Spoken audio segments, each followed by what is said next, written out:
Go ahead and call the meeting to order. You hear me okay? Yeah, it sounds like it's on. All right, November 20th, meeting of the Hancock County Board of Zoning Appeals. I'd like to advise you that all testimony this evening is being recorded and taken under oath. We request that anybody wishing to speak will do so only when called upon. Face our attorney to my left to be sworn in prior to speaking. All persons speaking will be asked to give their full name for the record and spell your last name for accurate meeting minutes. We ask that you please turn off your cell phones and other electronic devices. Our order for this evening will be for the petitioner will be given 7 minutes after the staff presentation. We give 7 minutes for their presentation and then a collective 7 minutes for all the remonstrators to speak. We offer 3 minutes to any government officials that would like to speak on a petition, followed by 3 minutes for the petitioner's rebuttal. Our attorney will offer you a 2-minute and a 1-minute warning as your time is expiring. We ask that all persons conduct themselves in a civil manner, and if you are unable to do that, we reserve the right to ask you to leave. The first order of business tonight will be the adoption of the previous month's meeting minutes that were submitted electronically. Move to approve. Second. All right, moved and seconded to adopt the meeting minutes from October submitted electronically. All those in favor signify by saying aye. Aye. Opposed, same sign. All right, we have 4 members present this evening with Mr. Fawcett from Shirley absent. One more thing. This meeting, I'll just inform everybody, this meeting is being recorded and streamed for public viewing. By participating, you acknowledge that your image, voice, and comments may be captured and made publicly available. This meeting has been properly noticed in accordance with Indiana Code 514.1.5. And with that, we will start with our first hearing item. We have 8 items this evening, so we'll move as quickly as we can. We'll start with item number 1. This was a continued case from last month. Terry Stevens, special exception and 2 variances.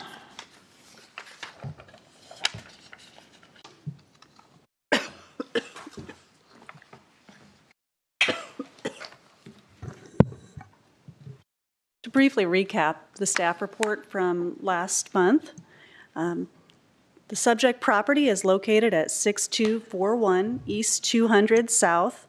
It is in Blue River Township. The zoning district is agricultural. It is outlined in blue in the aerial image shown below.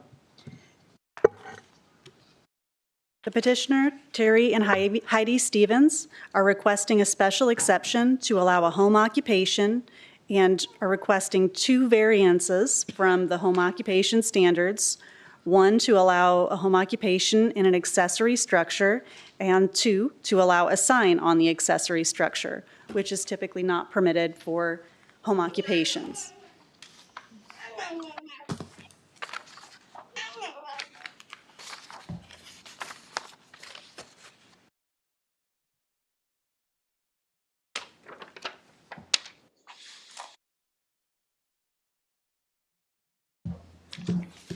Sorry.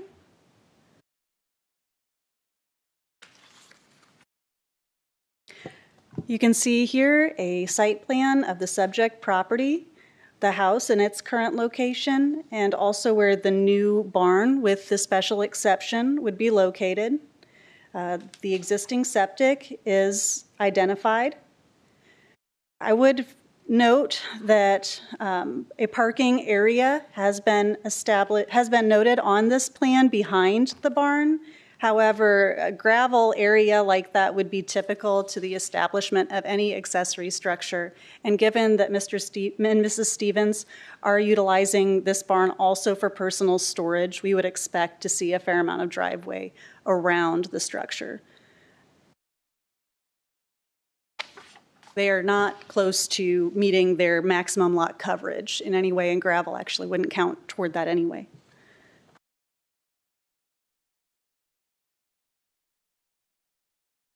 The petitioner is proposing the construction of a new barn with the majority of the space to be used for personal storage. Yep, we talked about the existing gravel drive.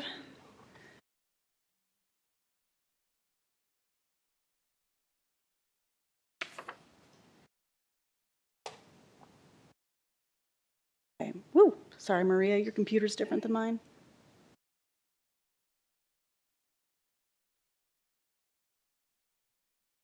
All right, last month, we did talk about if notice was required for an additional variance. This is where some really important points need to be made. So when we looked at the home occupation standards, we noted that, first of all, the intent of our home occupation standards is to establish minimum requirements for home-based businesses in order to protect the residential character of Hancock County's residential areas, preserve property values, and prevent hazards to persons and property that can result from residential, commercial, land use conflicts. If we look into those home occupation standards further, we will see that general home occupation standards are applicable to the single-family residential, multifamily residential, and manufactured home zoning districts specifically.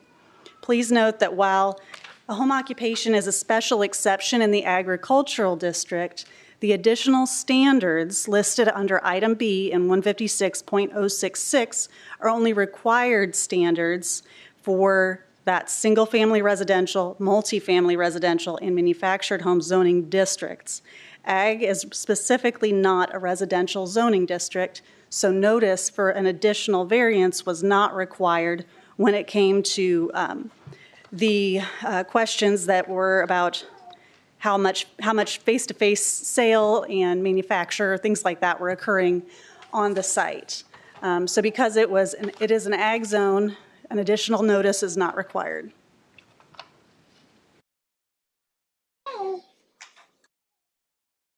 The home occupation may be located within the dwelling, but may not exceed an additional area of 500 square feet. This home occupation is occurring in a barn, but is not taking up too much room. While signs are not permitted for home occupations, that's another thing that a variance is requested for here. Last month, I think the petitioner discussed putting that sign on the building, but we can have them clarify that. I would note here that there was still the need for a variance in an accessory structure.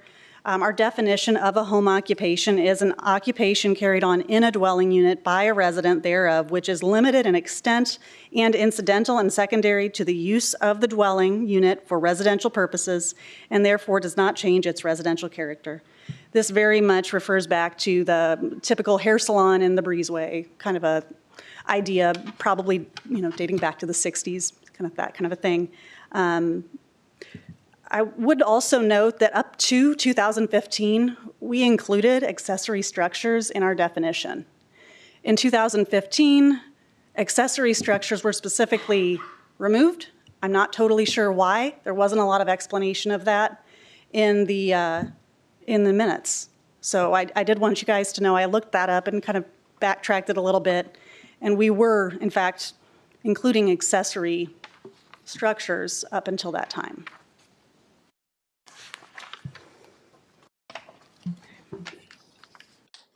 We did, I'm going to skip forward a little bit. I'll try to page forward here.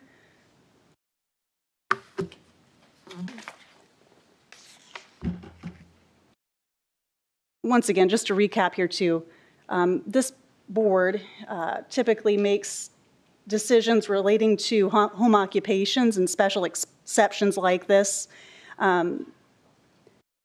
so that it assures compliance with the purpose of the chapter, zoning chapter.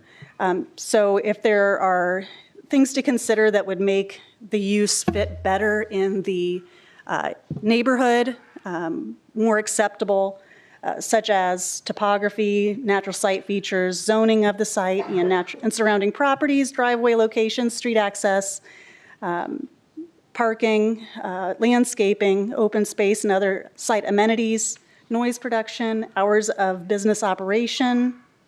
These are things, along with the following few items, that the BZA can certainly take into consideration in making their decision and coming up with criteria and conditions for approval, if they wish. All right, Continuing. We mostly kept our staff recommendation of approval with condition the same, with one change. And I'm just going to read through them all. I'll point out the change.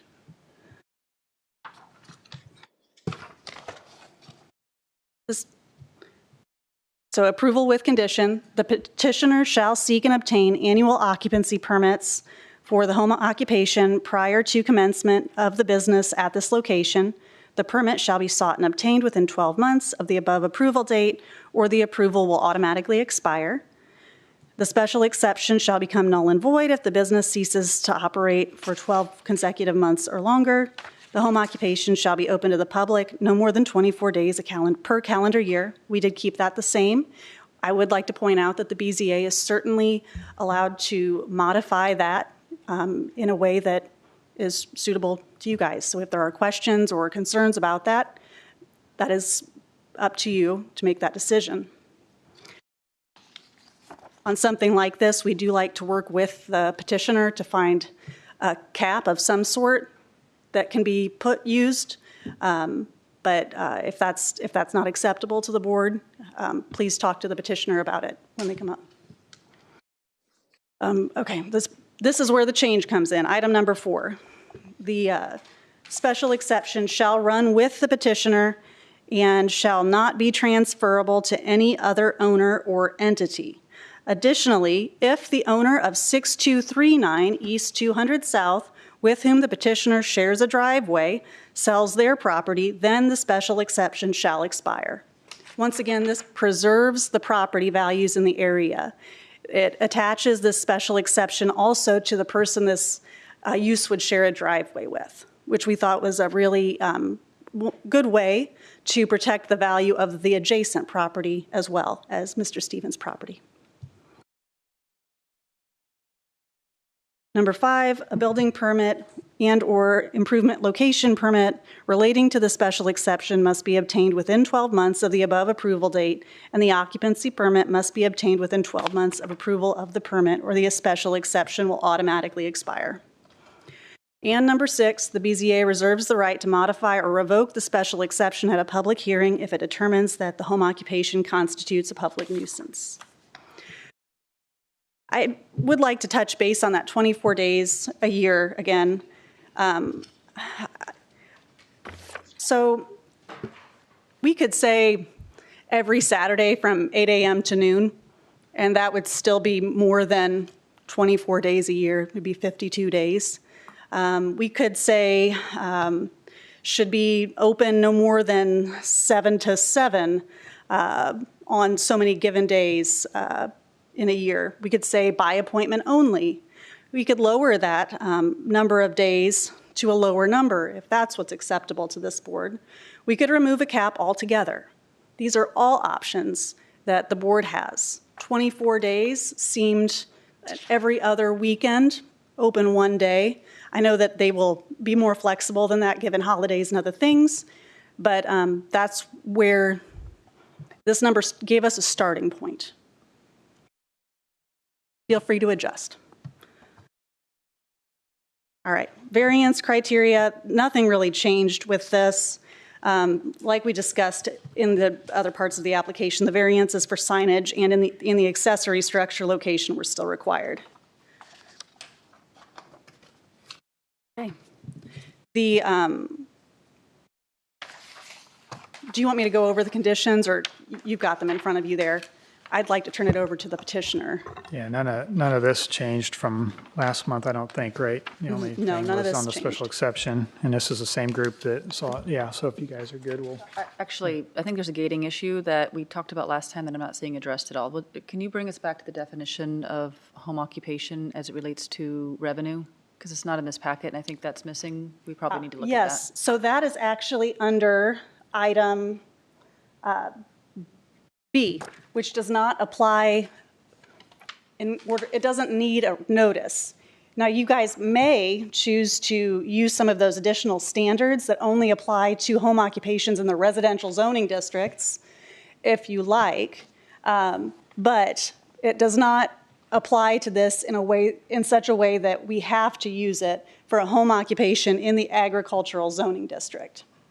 That standard was in a section that was only required for single-family residential, multifamily, and manufactured home park. How do we define home occupation in agriculture then? It still falls under the definition of home occupation.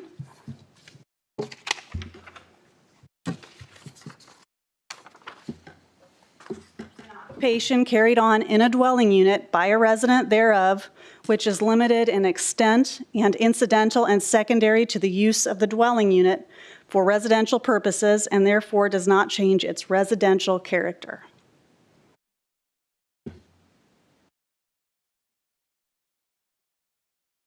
So a special exception is still required, but you have more freedom to pick and choose from those standards as you feel they relate.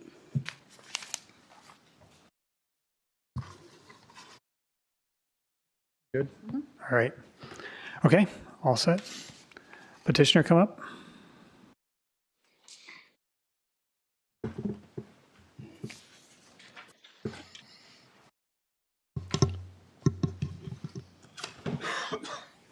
I swear you both in. Sworn in.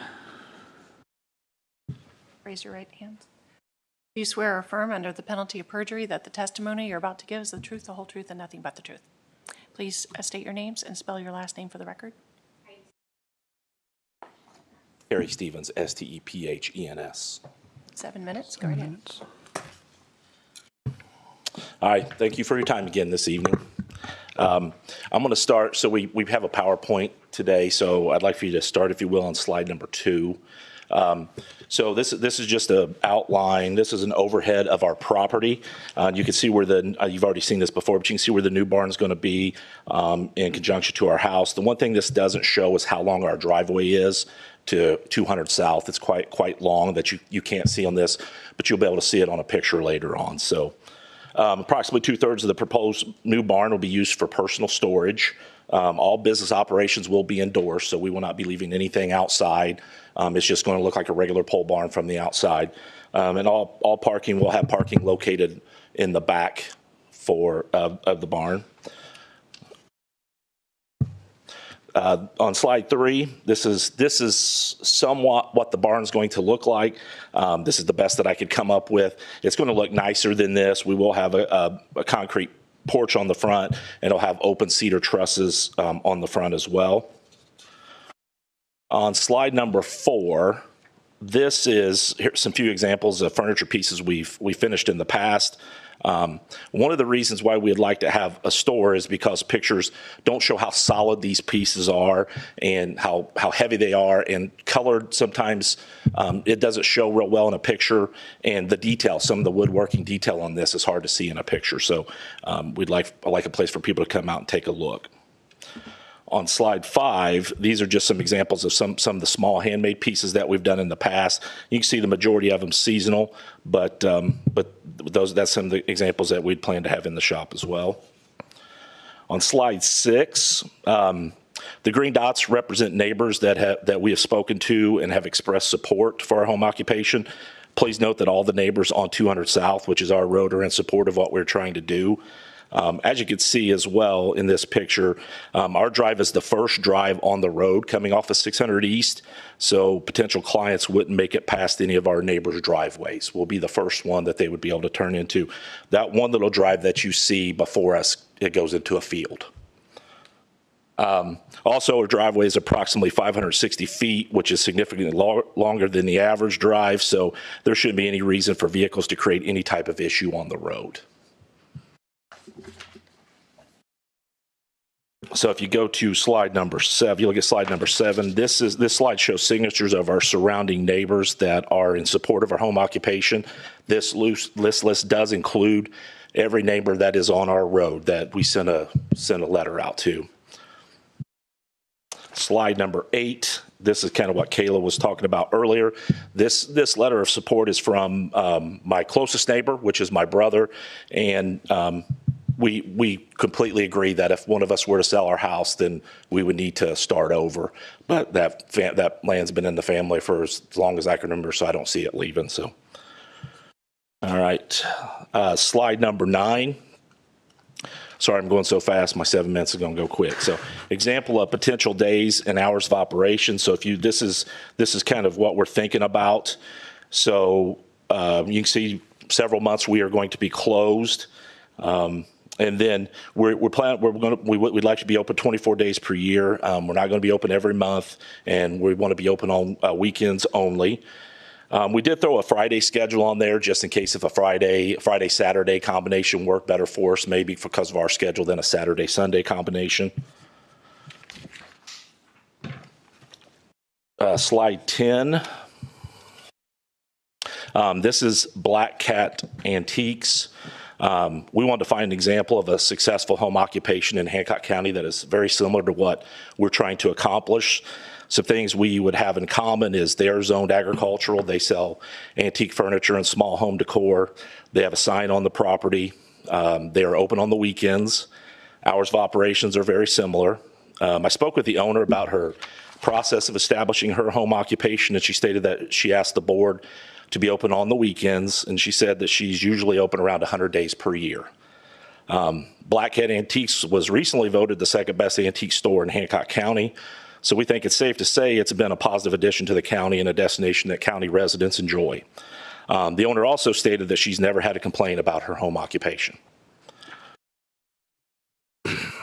If you turn to slide number 11, this is another home occupation I'd like to compare. This is the overlook at Briny Creek. On this picture, it shows that it's a couple blocks from where we are, a couple country blocks from where we are. This is a beautiful venue for weddings and gatherings and has been well received by the community. Similarities they have with us, they're located on a rural country road, and they have a long drive to keep traffic a non-issue. Our main reason for using Briny Creek as a comparison is because we feel the board might be apprehensive about granting us a home occupation due to the potential of crowds gathering. Briny Creek is obviously in the business of selling gatherings, and when I spoke to the family that owns it, they stated they've never had a complaint and have only heard positive feedback about their home occupation. Their crowds will tower over the amount of people we're expecting. We're hoping to average around 5 customers per hour, which that could be just a couple cars if people ride together. We wanted to mention Black Cat and Briny Creek, not because we think we should get what they did. We bring them up because they were given a chance and are now well-respected, positive establishments in our county that residents seem to enjoy, and we would like to be part of that group. That last page is a summary, but I'd like to end with, my wife and I feel if you were to ask people who know us, they would say we are good, ethical community members. We care about our neighborhood and keep our property well maintained. Aesthetically, the barn will make a positive impact on our property. I've lived in Hancock County my entire life and grew up across the street from where I live now. I've even spent nearly all my teaching career just down the road at a county school. We couldn't imagine living anywhere else. 1 minute. We wanted to do this the right way, and we will make sure this business enhances our area and county. We appreciate the concern you guys are obligated to have for the area and the neighbors surrounding a new home occupation. We just hope we have comforted any reservations you may have about us starting ours. We have some really great home occupations in our county because they were given a chance. We just hope that we get the opportunity to prove we will be one as well. Thank you. Great. Any questions? Maybe just a couple on the market research you did. Are there any other examples you didn't present or any that you came across that you chose not to put in the packet? Any others you've came across? I'm sorry, I couldn't hardly hear you. Any other examples besides Black Cat and Overlook? No, we just picked an occupation that was similar to what we were doing, and then I picked an occupation that was close to our area because Black Cat's on the other side of the city. Okay. I mean, this is just approved in 2010, and it looks like I think you had a mandatory notice of 18 people, and you have 16 people immediately kind of signing. This looks like a much, even in 2010, even today, from 2010, less dense area for Black Cat. I just didn't, it's the sort of adjacent uses that I'm just trying to find out how similar you thought this was to yours. The Black Cat? Yeah. So we're both will sell antique furniture because Is that what you're asking? Oh, the area, who's around them versus you, very similar? Oh, very similar. Yeah. Yeah. So when I went to visit her, you pull in her drive, she has like a little designated parking area for you. She has like three buildings that she's using in there, but agriculture around her, couple neighbors on the side of her, filled. Like not eight, but 18 neighbors that's what I'm just trying to figure out, the area. Yeah, I'd probably say so. Yeah. If you went too deep like we had to do. I didn't pay a whole lot of attention to what was across the street. I know she had neighbors on both sides of her, and it seemed like there was a street that ran that was right before her establishment, right before her house, that I'm assuming she would have probably had to send notices to. Another thing we discussed last time that's not in any of the packet that I'm seeing is the formation of an entity. A business entity? Yeah, we are already registered as a sole proprietorship. And we're thinking about switching to the LLC, but honestly, we're not going to get with the attorneys and stuff on that till we even can see if we have the business. But we already registered as a sole proprietorship. Talked last time about limitation of advertising to social only, Yeah. no postings. Yep. Okay. Yep. Still, that's the only way we'll get it out. We also talked last time, which I don't see in the packet at all, about substantial conformance with the design as presented, that or better. You would be comfortable with that condition? Say that one more time.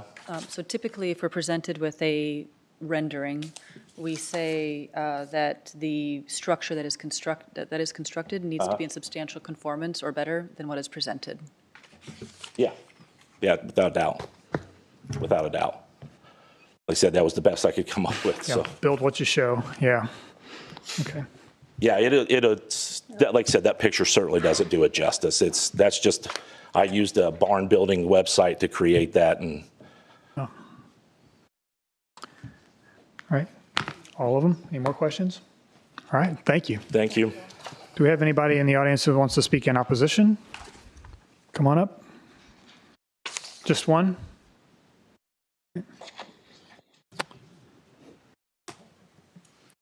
Have the full 7 minutes since you're the only one. Do you swear or affirm under the penalty of perjury that the testimony you're about to give is the truth, the whole truth, and nothing but the truth? I do. Please state your name, spell your last name. Candace Jones, Jones. First of all, I want everybody in the world to make a business and do well. And I'm just concerned that my property backs up to this property. They have a long driveway. That's great. I have a long driveway. Mine's 700 feet long. So that puts my house further back towards theirs. I walk back that way quite a bit. I'm concerned about the cars being behind the barn. I thought originally, and I was not here last time, I had surgery, so I apologize, I was not here, but I thought the cars were going to be in front of the barn originally, and maybe I misunderstood. But the cars being behind kind of concerned me at this point. I walk my dog back there, I walk with my grandchildren back there. I realize it probably won't be a lot of traffic, but I worry about my peaceful enjoyment of my property. I worry about my value of my home. We've put a lot of money and hard work into this home, and we had hoped to stay there the rest of our lives. Don't know that's, depending on how this goes. I mean, if it gets passed, it gets passed, and if I can live with it, I live with it. And if I can't, I move, which means I put a lot of hard work into a house that I was hoping to stay at forever. And I really, I have nothing against these people. I wish them the best of luck. I ran a small business, turned it into a big business, and sold. And so I get what they're doing, I do. I just worry that it's going to interfere with my peaceful enjoyment. And I worry that traffic will increase in the area. 600 is already pretty bad with the semis, lots of accidents, 640, 600 and 250. So some of the things that I'm worried about. That's all I have. All right. Any questions for Ms. Jones? No? Thank you. Thanks for coming out. All right. We have 3 minutes for any government officials that would like to speak. No? Okay. All right.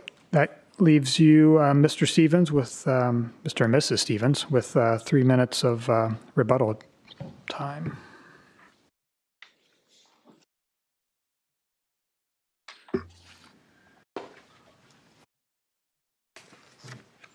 We did submit this, so it should be under possible rebuttal. So you should have a copy of this. I don't, it's not in the packet. It should be in the staff, the report. Saw that. This right here, we submitted this for.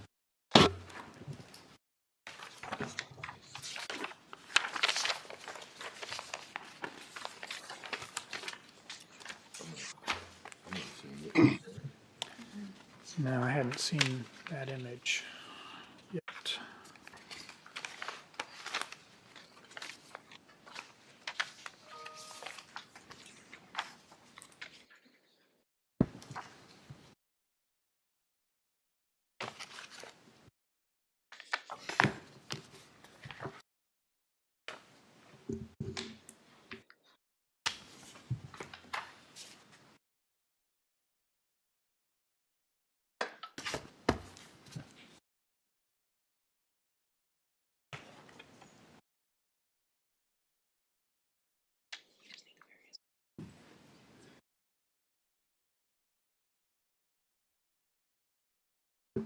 You're looking in the file for it. It was submitted on time. It was? just for the Okay. record. Oh, great. Okay. Again, we appreciate the Joneses' concern. We really do. Just to clarify, we live on 200 South, and they are behind us on 250 South. 250 South is only a mile long in the county. It runs from 600 East to 700 East. So I can't imagine any of our traffic will have any reason to be on their road. Also, if you look at this picture, so can't see all of it.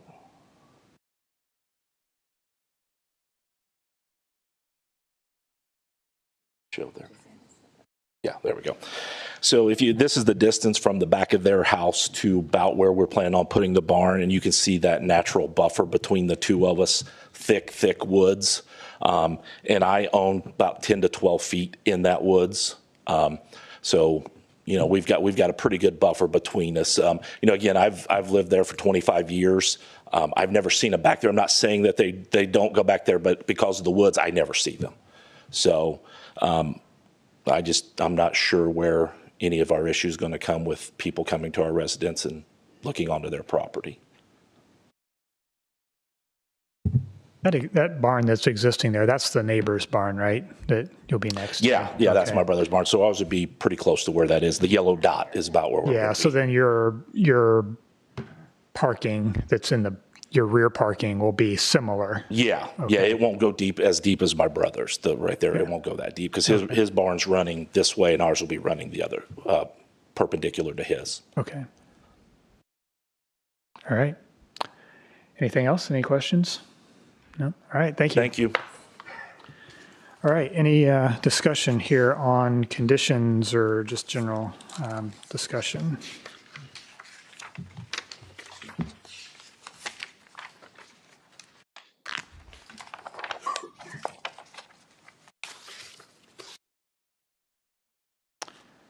So we have staff conditions that are all in the packet. And then there were a couple of that Ms. Willard noted that might want to be added that we talked about last time. There's So- probably two for sure. What we didn't talk about today that is in our minutes from last time is the state permit for commercial that was required. And if that expires, we probably should have some expiration of the special exception, So that would be, probably as a supplement to number 2. yeah, we can put that in. Those are 12 months. And you have that. So when did that come? State approval? A month ago? Okay, so let's say, so we've got 11 months left on that, I guess. Or any renewals that might be. Mm-hmm. And then we would need to have a number 6, that the structure will be constructed in substantial conformance with the documents presented. That would be number 7, Be right? number 7, yeah. You're under the special exception, right? Special exception, 5, oh, The next page has a yep, 6. 7. Yep. There you go.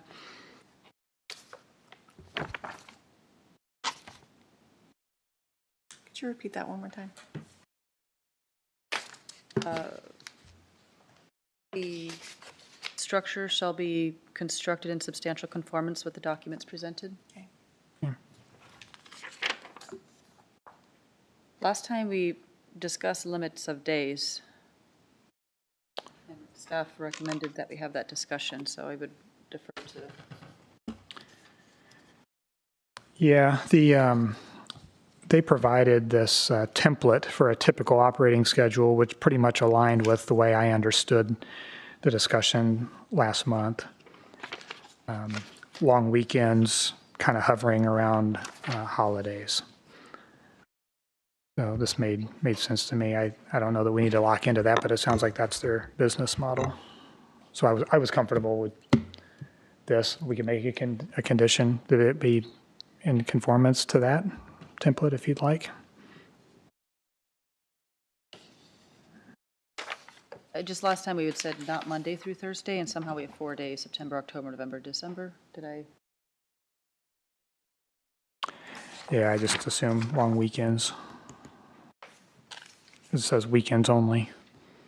So that'd probably be a Friday, Saturday, Sunday, Monday, or Thursday, Friday, Saturday, Sunday. I think they mentioned Thursday last time. I think that was excluded. Oh, was it? Even we discussed last time. I can look at the minutes.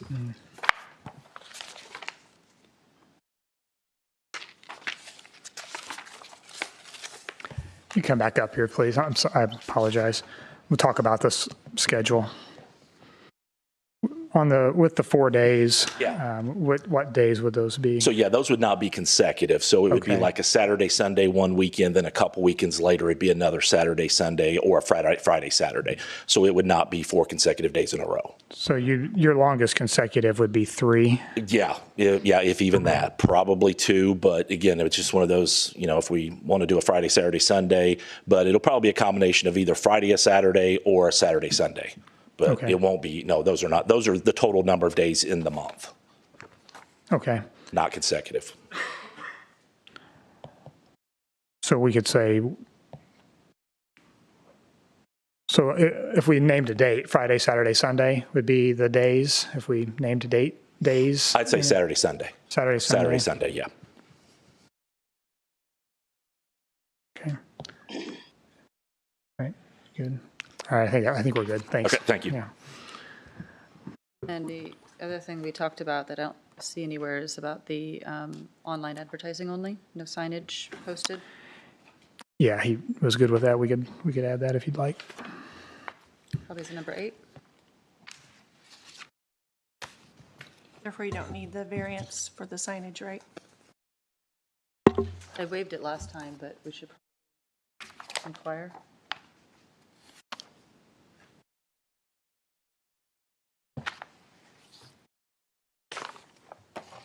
I guess that would be considered advertising if we did that, right? So I won't make you walk up here again, but the sign is you still want the sign? Yeah. Okay. Right. If we put one, it would be somewhere close to our front. Yeah. Can we say just attached? Yeah, just attached to the building, yeah. Yep.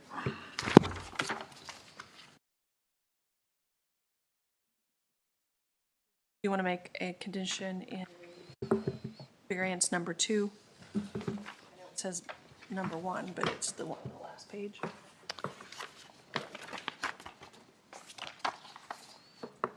Number 4, it describes the sign. For the sign, yeah. We can add number 4, sign shall attached to be- building. Shall be posted on the wall of the building Yeah. on any size and shall be in conformance. So we got the maximum square feet. Wait, do you want to make any conditions on the size? He was before, so yeah, so attach, so you could make item number 1 be signs shall not exceed 32 square feet in area and be attached to the building. I do have a question for him that's come to mind. She's got a question for you, so wear a path in our carpet right. here. I'm just mulling over this drawing in her comment.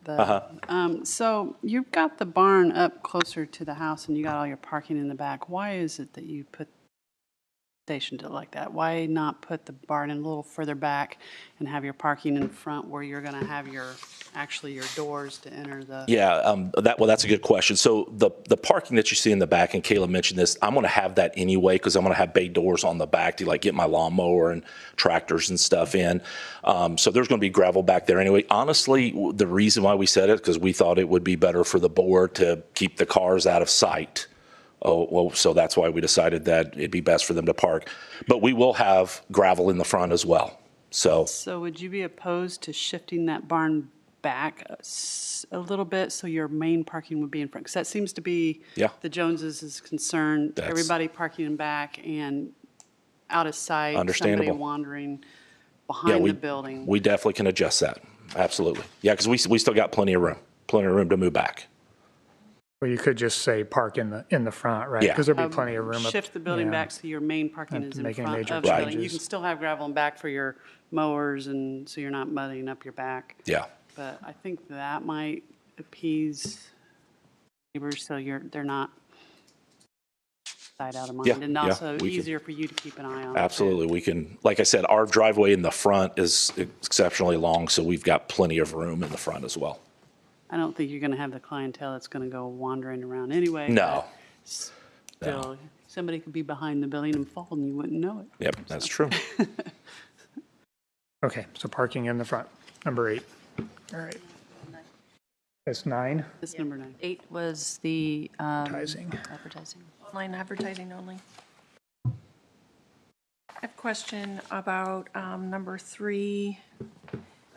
Were you adding anything about the days of the week that you discussed? 24 days per calendar year, weekends only, Saturday, Sunday.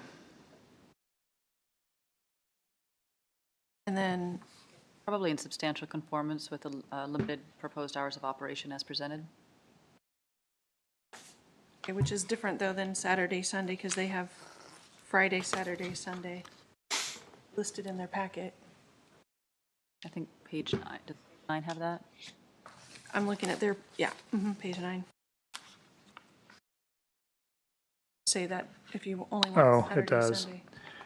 Yeah. You're saying it's gonna be Friday, Saturday, or Saturday. Yeah, Sunday. so we're, One or the other. yeah, one or the other. Yeah, so it'd be one of those things if like we had something that we needed to do on a Sunday, we would maybe do the Friday, Saturday instead of the Saturday, Sunday. So Friday, Saturday, Friday, Saturday, Sunday. or Saturday, Sunday. Correct. From 10 to 5 on Friday or Saturday, but 12 to 4 on Correct. On a Sunday. Yes.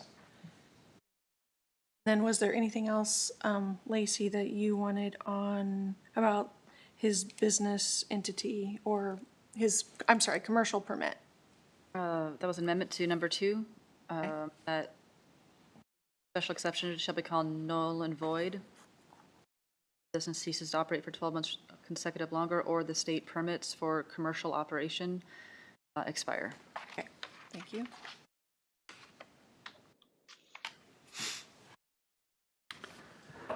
All right. Any more discussion on conditions?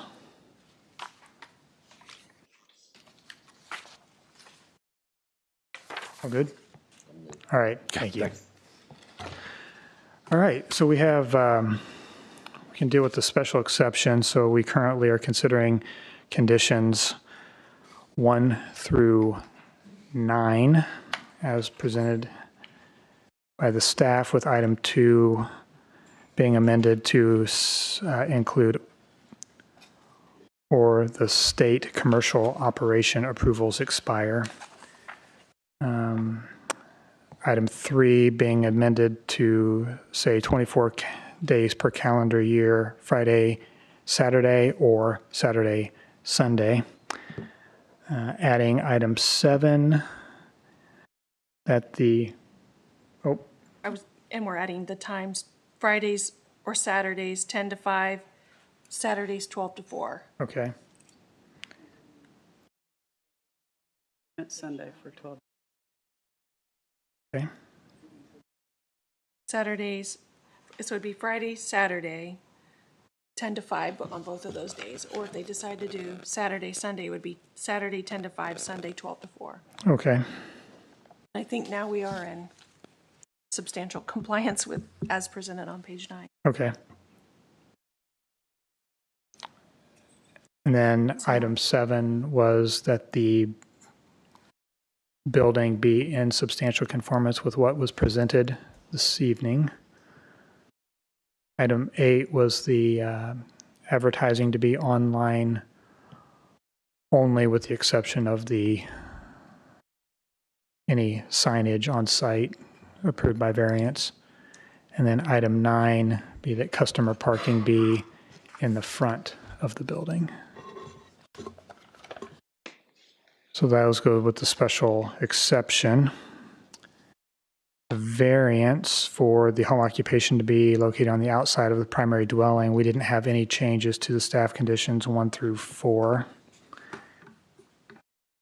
that I had noted. And then the variance for signage, we amended item 1 to be the home occupation sign shall not exceed 32 square feet in area and be attached to the building.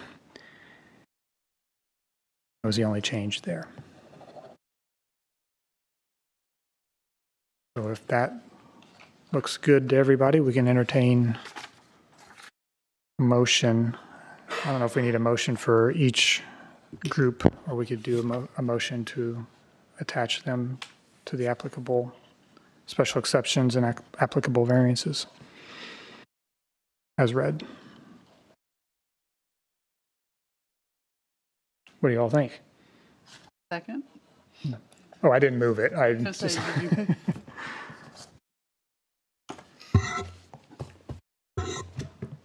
you like them?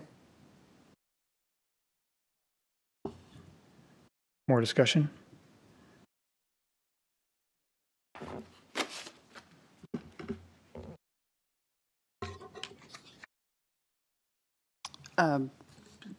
Move to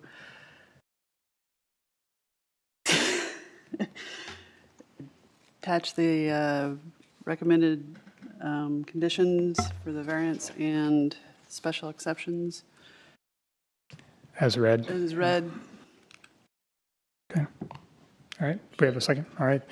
Okay. It's been moved and seconded that should the special exception be approved, it be subject to the conditions 1 through 9 as discussed and read by the chair. And should the variances 1 and 2 be approved, they be subject to the variances as discussed and read by the chair. All those in favor signify by saying aye. Aye. Opposed? All right, motion carries. Did you vote? Okay. All right, so with that, we can move to our ballots.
Okay, in case number 25-2627, the special exception to allow the home occupation is granted, a vote of 4-1 with Willard dissenting.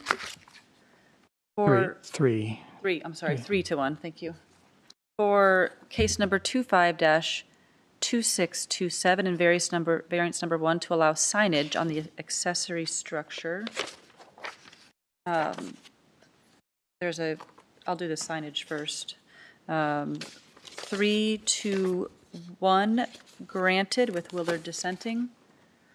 And for variance 25-2627 to allow for the home occupation outside of the primary structure, the variance is granted, a vote of 3-1 with Willard dissenting.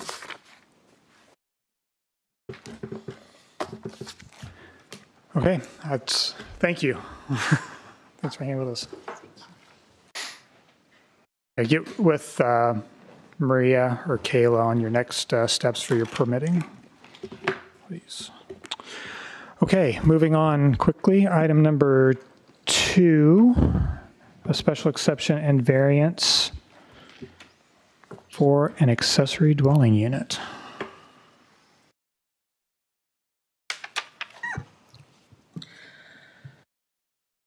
Item number 2, for special exception and variance. This was a case that was continued from last month to this month.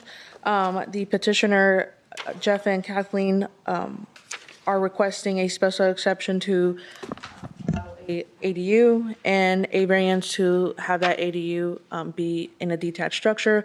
The subject property is located at 6214 North 400 East. It is in the Green Township in the agricultural zoning.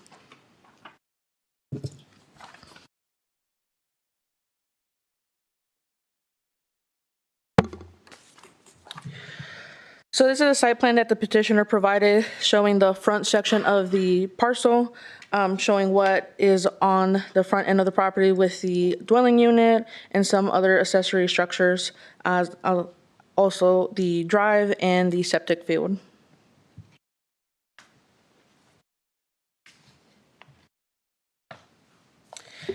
And this is the back end of the property showing where the proposed ADU will be located and the setbacks of the ADU, as well as some of the other accessory structures located on the property.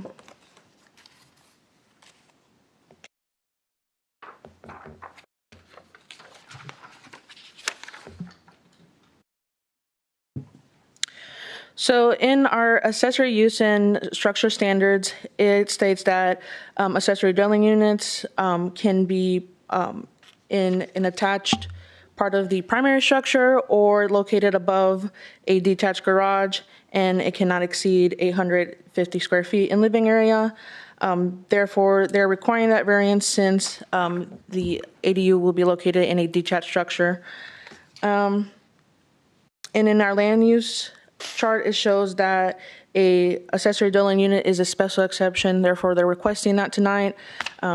You can also see some of the elevations that the petitioners provided of how that accessory dwelling unit will look like.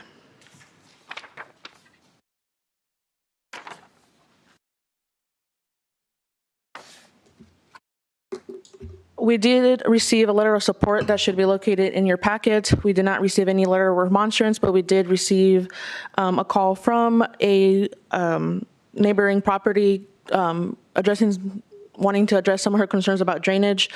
So as you can see in the staff report, highlighted, marked out in blue is the subject property, and that section that's labeled blue with A, that is the floodplain.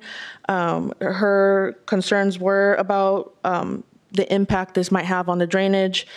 We consulted with the surveyor office who deals with drainage concerns, floodplains of that, and they stated that this wouldn't negatively affect the adjacent properties.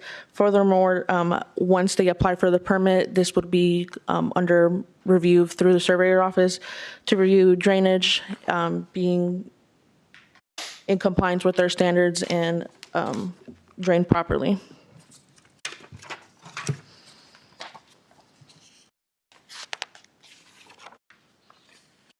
So this is a special exception.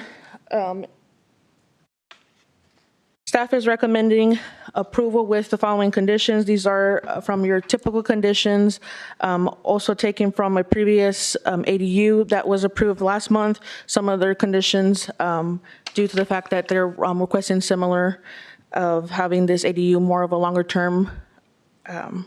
So the conditions read as follow, that the accessory dwelling unit shall be for the exclusive purpose of providing a temporary residence for the special exception holder, personal use, and shall not at any time be used for rental or short-time rental. The special exception shall be limited and run with the current owners and shall not be transferable to any owners, subsequent owners. The third condition, the property shall be served by a single electric meter, gas meter, and mailing address. Fourth condition, the owner shall seek and obtain the occupancy permit and annual occupancy permit for the accessory dwelling unit.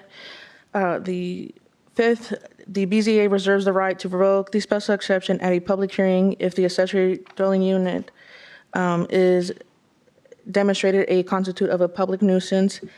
The sixth, the owner shall record a commitment to satisfaction of the planning director stating the above terms. Seven, a building permit or improvement location permit related to the special exception must be obtained within 12 months of the above approval date, and the occupancy permit must be obtained within 12 months of the approved permit, or the special exception will automatically expire. And the last condition is that the architectural renderings must receive staff approval prior to or concurrent with the application of the building permit.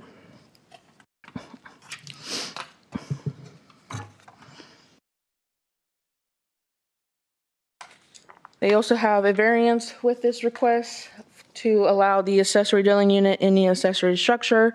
For this, we have a recommendation of approval with the following three conditions: that the variance is granted, hearing shall run with the property, but only remain as so long as the special exception.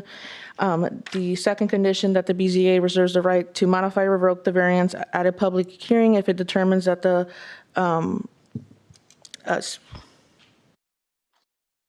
ADU, constitutes a public nuisance.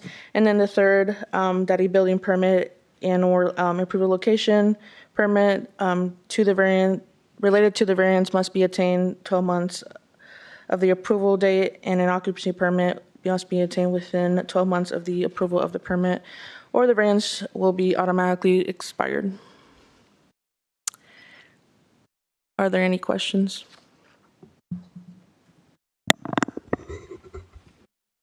It's, just clarifying for myself, the zoning is agriculture, Yes, 2-acre parcel. yes.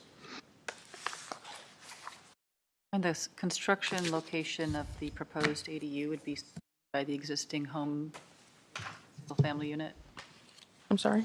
The location of the proposed ADU would be fully screened from 400 by the So home? it'd be located towards the back end of the property, the back of the residence.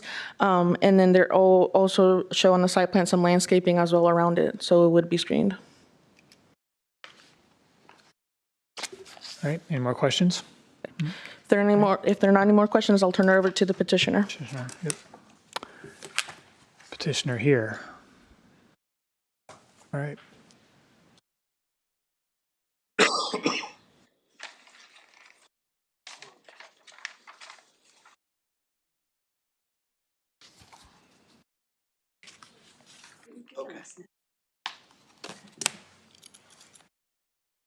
Right. Have you? Do you swear or affirm under the penalty of perjury that the testimony you're about to give is the truth, the whole truth, and nothing but the truth? State your names and spell your last name. Jeff Forrest, V as in Victor, OORHIS. You have 7 minutes. Yes, it's go time. Yeah. Not much a speaker, but want to bring my parents in from Illinois. They're in their 80s. Both have issues. It's oncoming more and more. So I want to be able to take care of them and not send them off to some kind of assisted living facility. But we do want to use, because we have 4 daughters, right?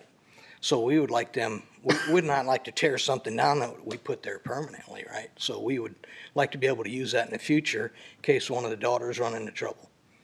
I really don't have much to say. The drainage thing that come up, I mean, it's all downhill. That whole area just runs downhill, and it's always been a flooding issue. We've, and it wouldn't have anything to do with a unit that we'd put on the property. I mean, it's still gonna, the water's still gonna flow that way. We asked the county when we first got the property, they come out and fixed the drainage ditch because it was broken. So since they've done that, that situation has gotten much better. So I called Scott Williams like a year after we got there, realized there was a problem, and they fixed that. So that's better. Other than that, I don't have much more to say other than just trying to take care of my parents and my family, you know?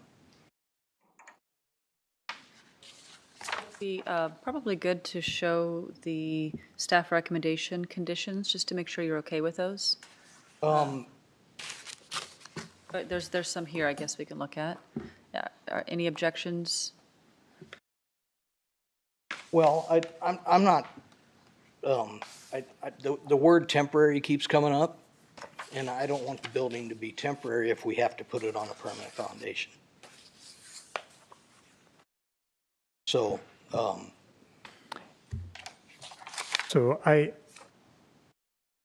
in my mind, the way that I've always looked at the word temporary used with the special exceptions for accessory dwelling units is really what comes down to item number 4, where you're reporting to the planning office annually for an occupancy permit. So if you do not do that, then you need to do away with the structure. So long as you're living there and you're coming and filing for your annual occupancy permit, right. It's still temporary, but you're using it indefinitely as long as you're doing that. And what that does, it gives the building department a chance to come and make any inspections. It's a reminder for all of that each year. So We should probably, maybe we should go to this first set of conditions, if we can go to those and see them.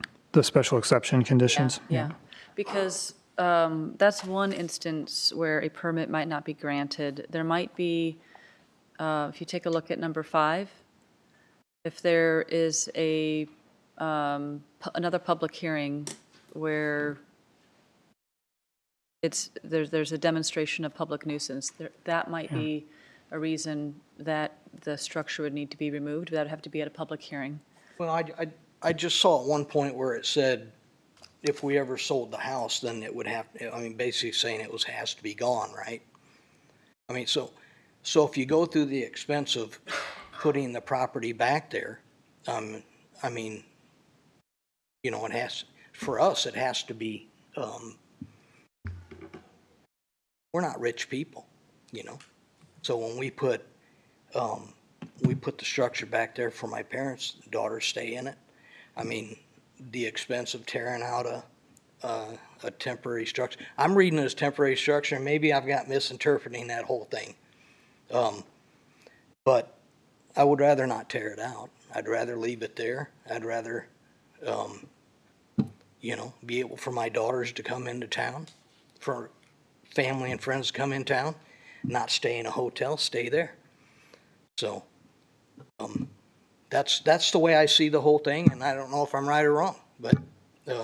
Well, I might not be right either with what I'm about to say, but if you were to sell that property and that building was still there with the kitchen and all that stuff sitting in it, it's the new owner's responsibility to now come file for an annual occupancy permit if they want to use it. Right. If they don't do that, then they're going to have to not necessarily remove the structure, but it can't be a residence, right? So that's when we get into the removing of the kitchen and all that stuff. I can just say what I'm going to do, you know, Right. And what I want to do is what I'm telling you. Yeah.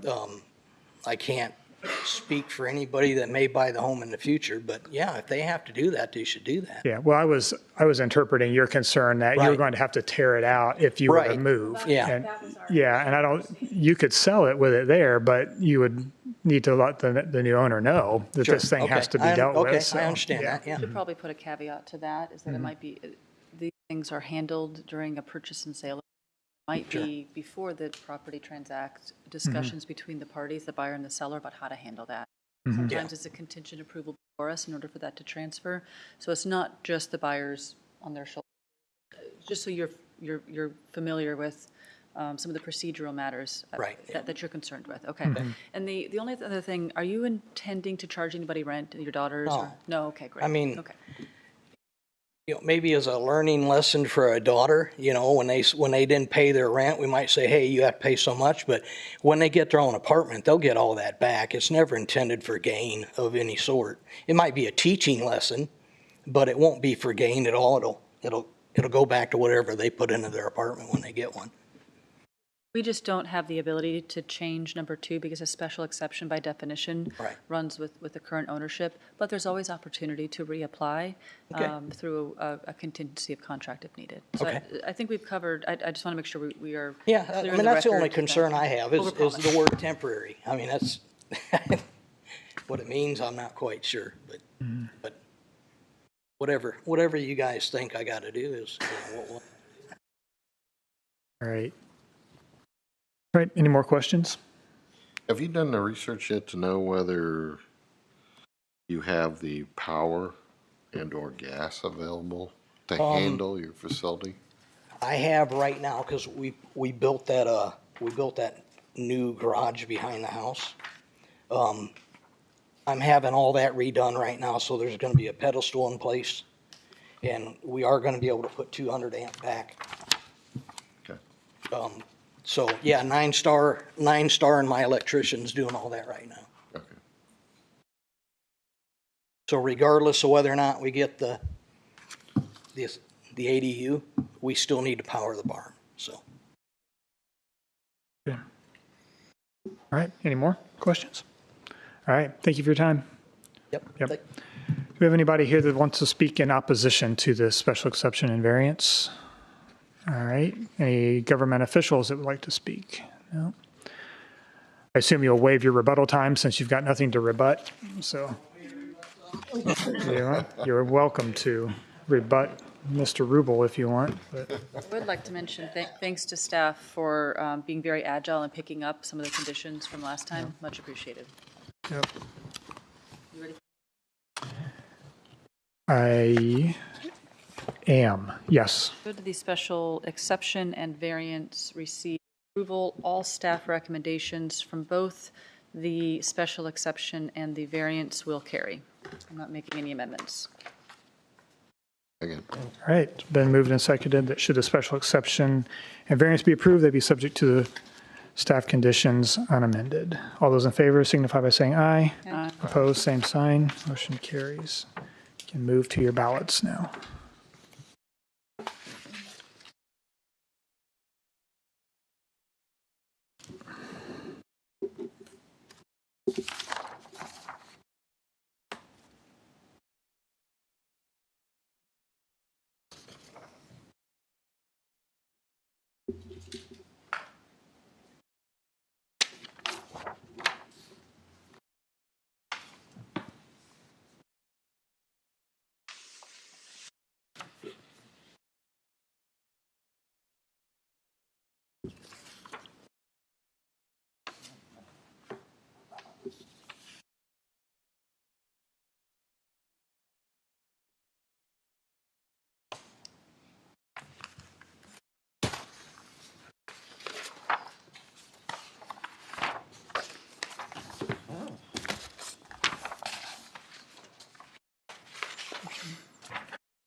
Okay, case number 25-2628 for the special exception to allow an ADU.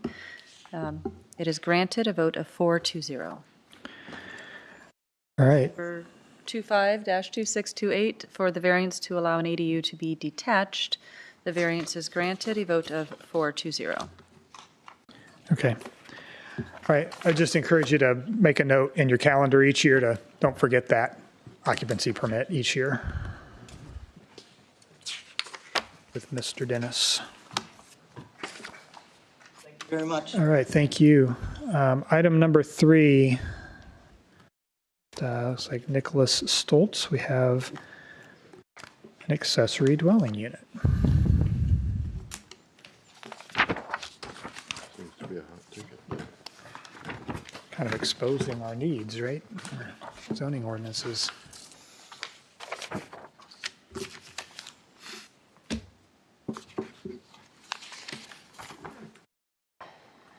So item number 3, Stoltz special exception and variance. The subject property is located at 3878 West 600 North in the Vernon Township under the agricultural zoning district. The petitioner is requesting a special exception to allow an accessory dwelling unit and a variance to allow the ADU in an existing accessory structure.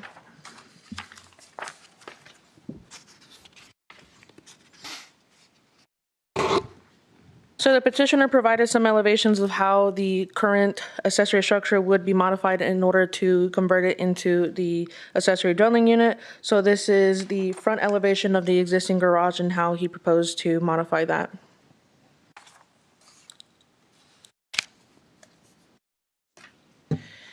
And this is the rear elevation of the garage and how he intends to modify that.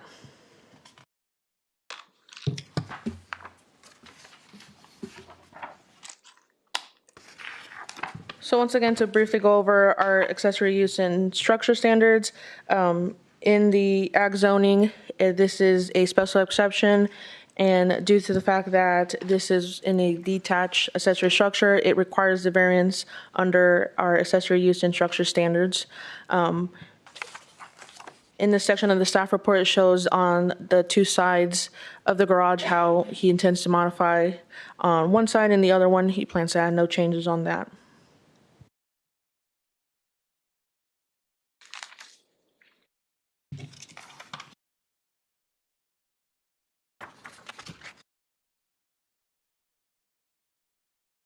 So once again, this is a special exception for the accessory dwelling unit with the staff recommendation of approval with the typical conditions for ADU and a variance for the ADU to be in the accessory dwelling unit. The accessory dwelling unit to be in an accessory structure. The conditions for the special exception, like I said, are the typical ones, with the addition that the architectural renderings provided be concurrent to the architectural render must receive staff approval prior to or concurrent with the application of the building permit. And then the conditions for the variance, similar to the previous one, previous ADU, the variance shall be granted and shall run with the property, but only remaining as long as the special exception, and the BZA reserves the right to modify or revoke the variance at a public hearing if it determines that it's a public nuisance, and a building permit or improvement location permit related to the variance must be obtained within 12 months of the approval date, or and an occupancy permit must be obtained within the 12 months of the approval, or the variance will automatically expire.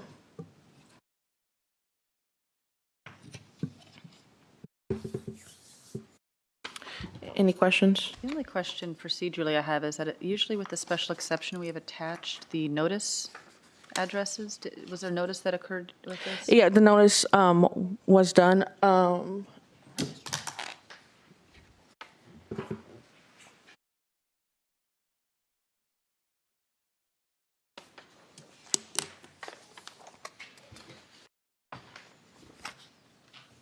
Thought that I saw that actually somewhere. I thought I did.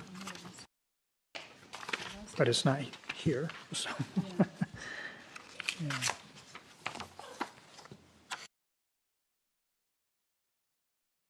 Maybe it was online. Might have been, yeah.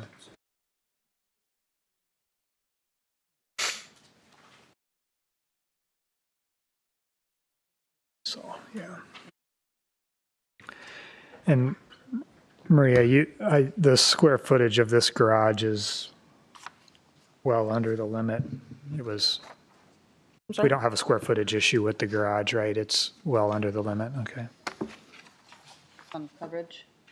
The 8, whatever the size, yeah, the size limitation, the 850, because we don't have a variance for that, so. Okay, any more questions for Maria, staff? Okay, I'll turn it over to the All right, thank petitioner. you. It's a petitioner here. Come on up.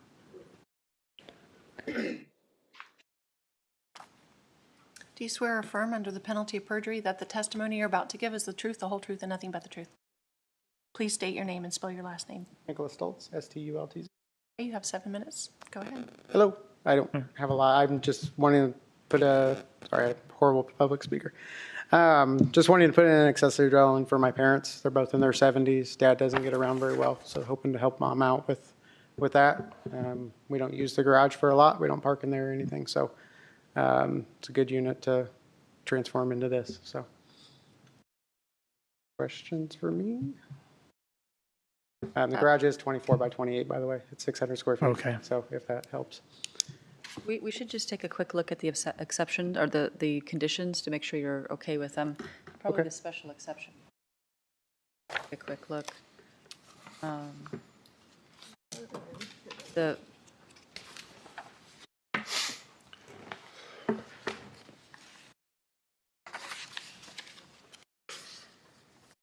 And if you were listening the last time around, it's going to be a little bit of a repeat, but do you intend to utilize this at all for rental or short-term rental at any No, time? not at all. No. And personal use for your parents or family, or? Yes, yeah.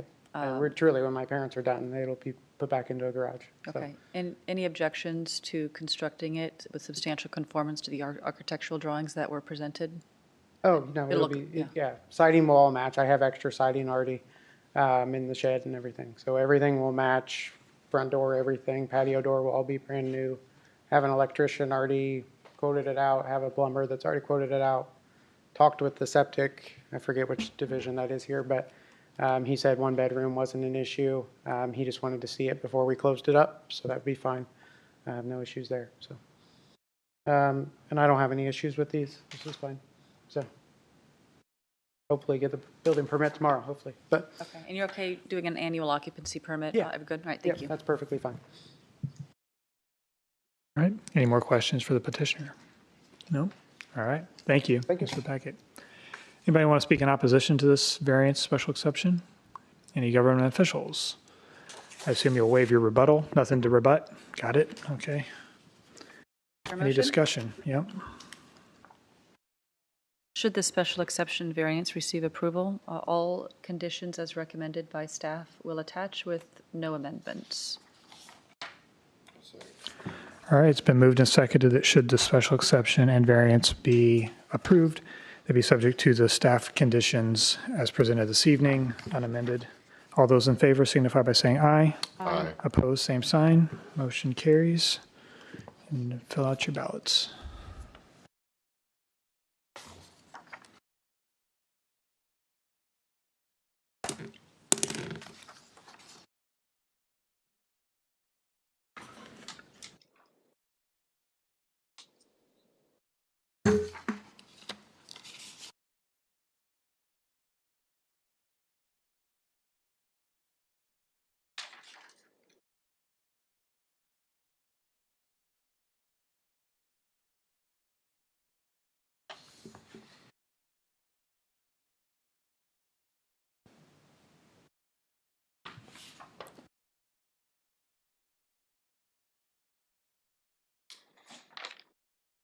Exceptions.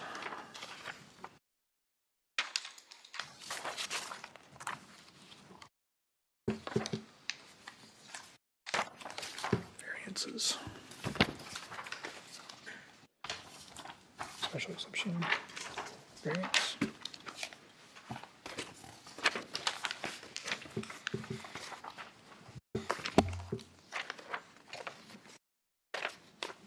Okay, case number 25-2635 for a special exception to allow an ADU.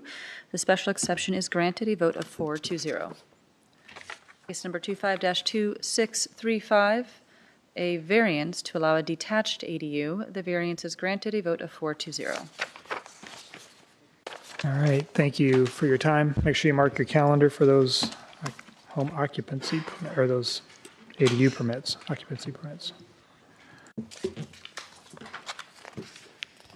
Okay, items 4 and 5 are quite similar. Maria, are you going to present them together? Yep, I'm presenting them together, but they'll just be on different ballots. Okay, so we'll... And the petitioner's okay with us hearing them together as one, voting separate ballots? We're Yes. good with that? Okay.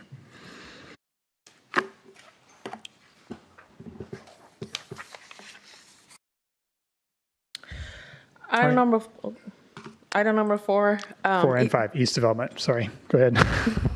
Item number 4 and 5, East Development LLC Track 3 and Track 4 are variance.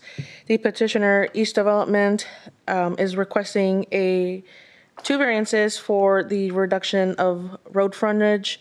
The subject properties are located approximately on 1700 West 600 and approximately at 1600 West 600 South. Both properties are located in the Brandywine Township under the agricultural zoning.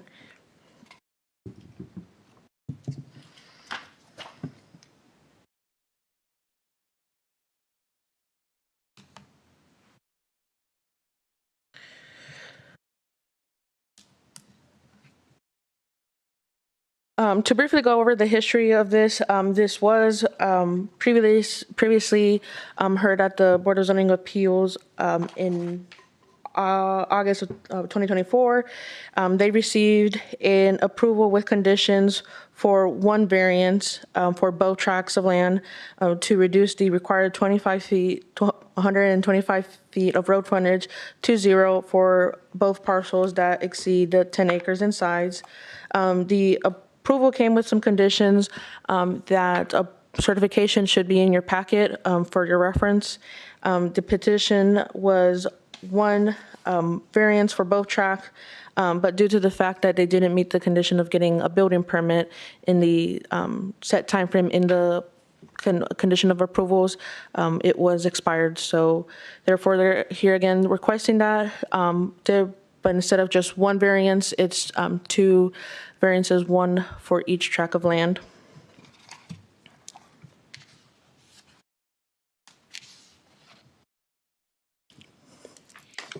So in our standards, our lot standards, the minimum lot width shall conform with the required zoning chapter. In this case, it's in the agricultural zoning, where it states the minimum lot width is 125 feet. As you see in the survey, track 3 and track 4 will be defined as landlocked because they do not have access to road frontage on a public road. So they are requesting that variance due to that fact.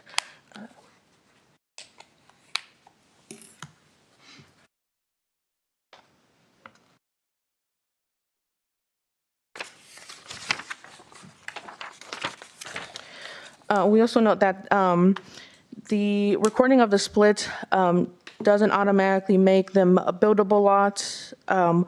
They still need to meet that road frontage, even though they were exempt from platting because of the provision in our subdivision where it states that 10 plus acres of tracts are exempted from platting. But although they were exempted, that doesn't automatically exempt them from lot standards.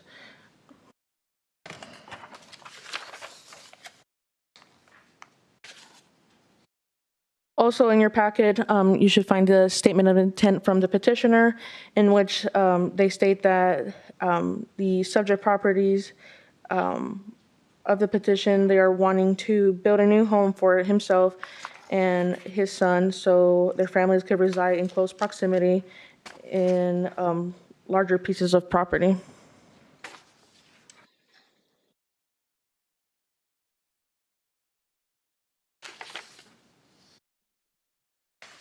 So, like I said before, this is a variance. The only thing different from this petition is that it's being addressed as two different variances versus just one as the previous one was. We kept the same conditions as the original one. So if the board chooses to add anything else, they could do so, but the conditions were taken from the first approval and just applied to each variance.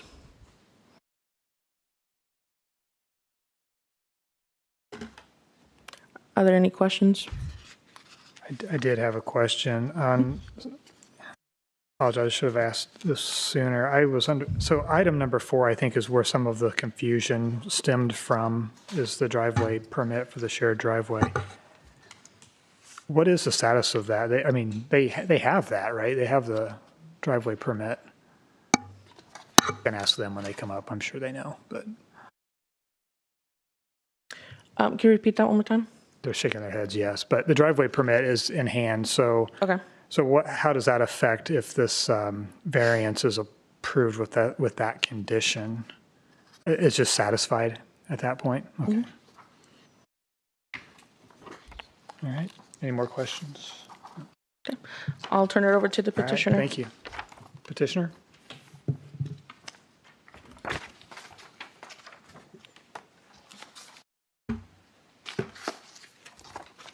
Affirm under the penalty of perjury that the testimony you're about to give is the truth, the whole truth, and nothing but the truth. I do. Spell your last name. Tom East, E-A-S-T. Josh East, EAST. Go right ahead, you have 7 minutes. Okay. Yeah, I'll just clarify quickly. Yes, we have the permit, and the drive's already in. Yeah, that's what I thought, yeah. So, yeah, the only reason there are 2 variances being requested now versus 1 is because we've already restructured the property, and that's all been, what is it, with the county? It's already recorded. It's already been recorded with separate. So originally it was 2, so it only required 1 variance. Now it's 2 because they are 2 separate pieces of property Because of the way that the recorded lots there. were separated when we bought the place, there was a northern parcel and a southern parcel, but now we have actually recorded the individual lots after we got approval. Here we recorded. Yeah, so we're not asking for anything that we didn't already get before.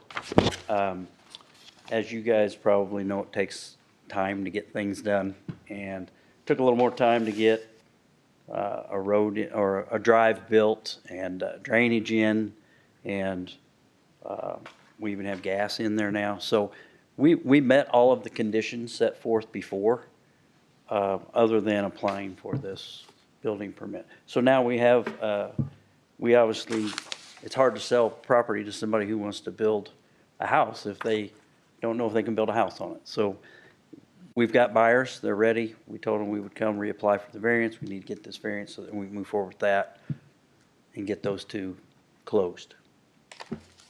Yeah, other than that, that's really. I think you answered my first question, which then was condition number 1 is the 12 months, but if you have buyers, then that shouldn't be a problem. Correct. Okay. So, yeah, How long do you need? well, Do you need more than 12 months? Well, I mean, usually we shorten it, but Yeah. so that was kind of the problem that happened before. We thought that in the meeting that had been removed, that particular item prior to the meeting, I mean, was removed. So when we had our last meeting, that wasn't on there. We weren't going to talk about this because it's irrelevant. It turns out that apparently that's above this council, I guess. So we were told that that's an Indiana state thing that it has to be in there. So I would like, if we can do longer than 12 months, yeah, that'd be great. But I don't think that's possible. We had a based on what I've been told. misunderstanding. There was a misunderstanding, I guess. I just was wanting to make sure that you were going to be able to do everything inside of the 12 months. So we sat with the buyer. Buyer said, we said, look, here's the situation. If we get this, you've got 12 months to apply Okay. for your building permit. And then you've got 12 months from there to get to a certain state of build. Yeah. or you're going to have to reapply for this. And they understood that, and Okay. they accepted that. Okay, got it. All right. So I think we should note that there are a lot of conditions that are above us that we have to comply with unless otherwise noticed. And some we can change and some we cannot, depending upon the notice. Okay. So we put it on here, and it's a nice thing to have. It's kind of a courtesy so that we can discuss it in these circumstances. Yeah, we understand that now. Okay, oh, got it. Okay, good, got it. Yeah. But it was 12 very months, you'd like to confusing. require, sometimes we compress that time frame to but 12 months is what you'd be requesting. Well, I mean, he, to be fair, At a minimum. He's a little, it's gonna be, one buyer really is buying two properties, and it's for two of his kids. And the one is absolutely ready to go. The other one, he's a little nervous about, and he's a little I'm sure he would be happy to have an extended period of time, perhaps 24 months, if that would be something you would consider, but if not, then we're happy with 12.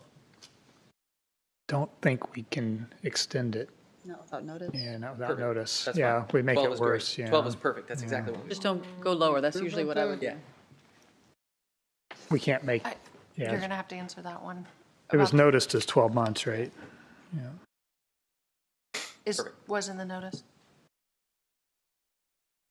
12 months was, I think that's what they're asking. They run into some problems, they can, We can we just can do do it this, again if we do have this to. More again. questions Yeah. for me. Do you expect any other variances to occur on those or other lots? No, okay. No. And then, last time we talked about design standards. Any changes to it's not in the conditions, I think we waived putting them in conditions, to the design standards of the construct. They're the things? same as they were before. Yeah, nothing has changed, other than we've had these recorded as individual. Yeah, the only, Tracks now. the design standards are the same. Custom homes, approval by us, that kind of thing. All right, any more questions? Gas, It has gas, yes. Gas has been brought back there, yeah.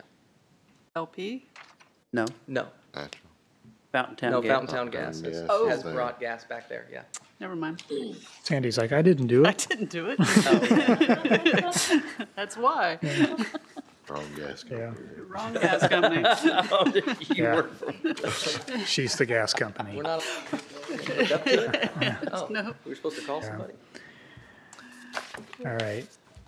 I think Yeah, that's, so just to clarify, the conditions that were set forth before, we met, just as we agreed to.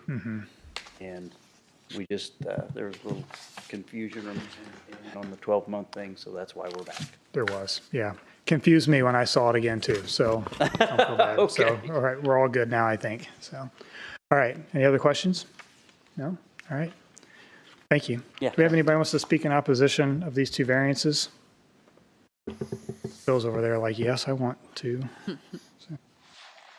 All right, I assume you'll waive your rebuttal since there's no remonstrance. Any government officials? No.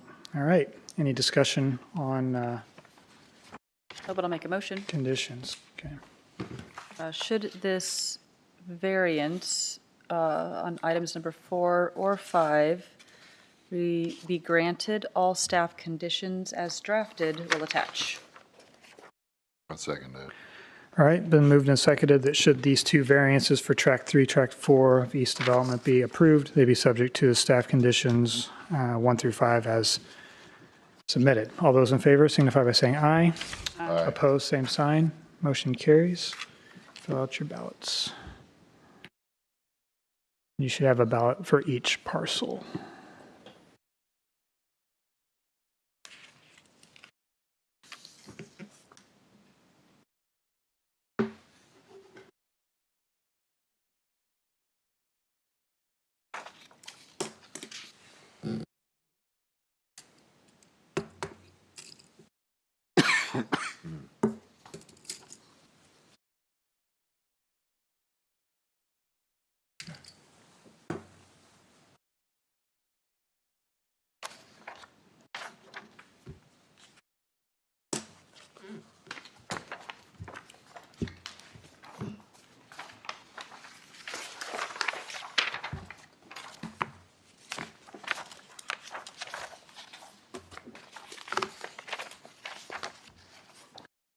Okay, case number 25-2636 for a variance to reduce the required Road frontage, the variance is granted, a vote of 4-0.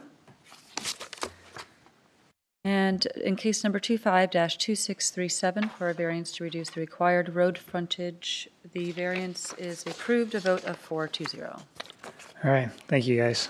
I appreciate it.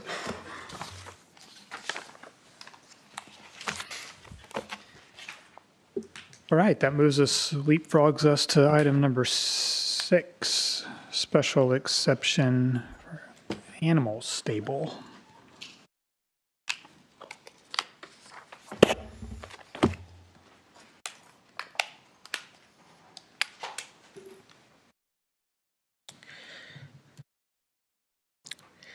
Item number 6, right, special exception and variance. The property is located at 3534 North Forest Lane in the Center Township under the residential 1.0 zoning district. The petitioner is requesting a special exception to allow a animal stable / chicken coop at the primary residence.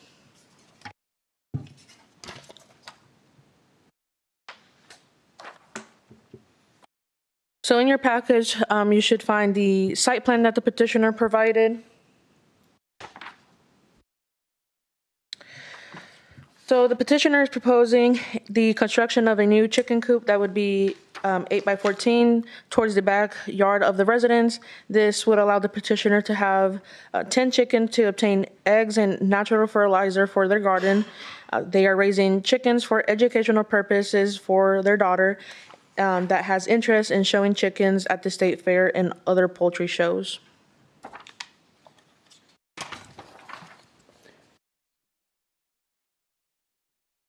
Maria, I just want to Yes. quickly here, the backside of the ballots have the Stoltz case on them. Okay. So just scratch those out real quick. And then we have a special exception ballot, but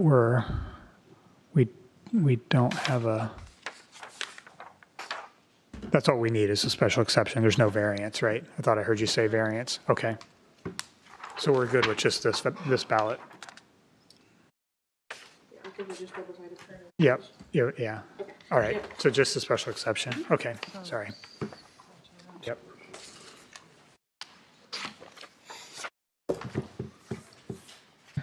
All right. So the petitioner provided a elevation of how the chicken coop will be built.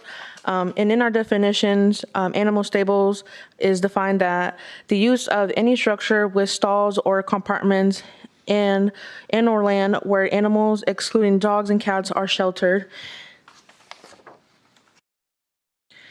And then in our land use matrix, animal stables are under the residential 1.0 zoning district is a special exception.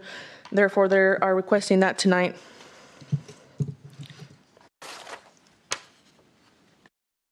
Also in your packets, you should find the letter of supports that we receive for this petition. We received a total of 11 letters of support for this petition. We did receive also one letter of remonstrance that should also be in your packet, and the petitioner also submitted a rebuttal to that remonstrance, also that should be in your packet. This map shows all the letters that we receive, where they located in proximity to the subject property. So marked out in stars are all the properties that submitted a letter within the deadline.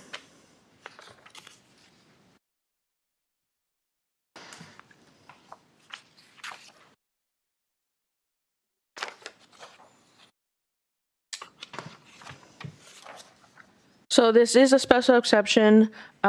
We took the conditions for, typical conditions for animal stables.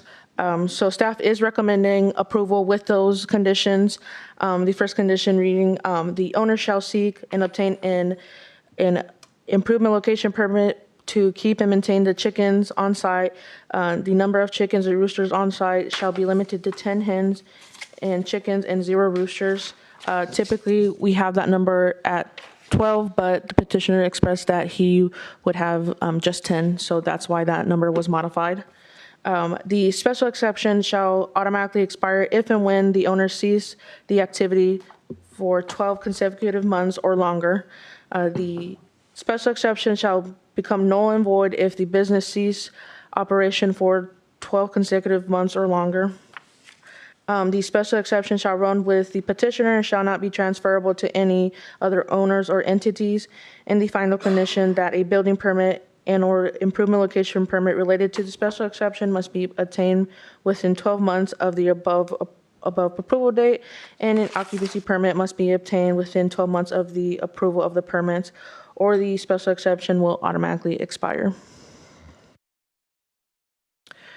Are there any questions? One question, we typically have another condition that maybe it's a new terminology. The BZA reserves the right to revoke the special exception at an advertised public hearing if the activity is deemed to be a public nuisance. Should we? We didn't add that, but you're more than welcome to add that. Got it, thank you. Any more questions? Nope. Okay. All right, I will thank turn you. it over to the petitioner. This petitioner here. Come on up.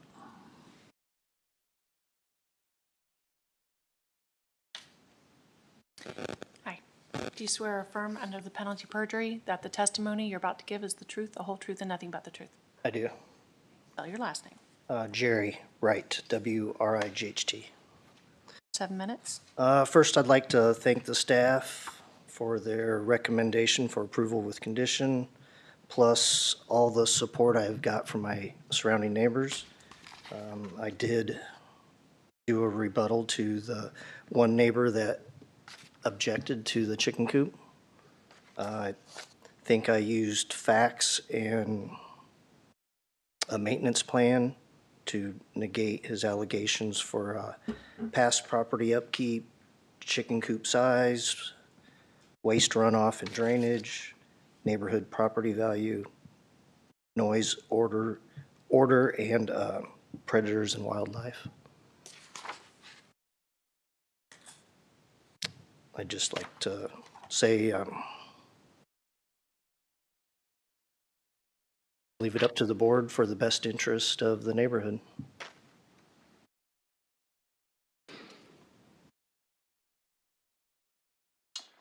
How'd you choose the size?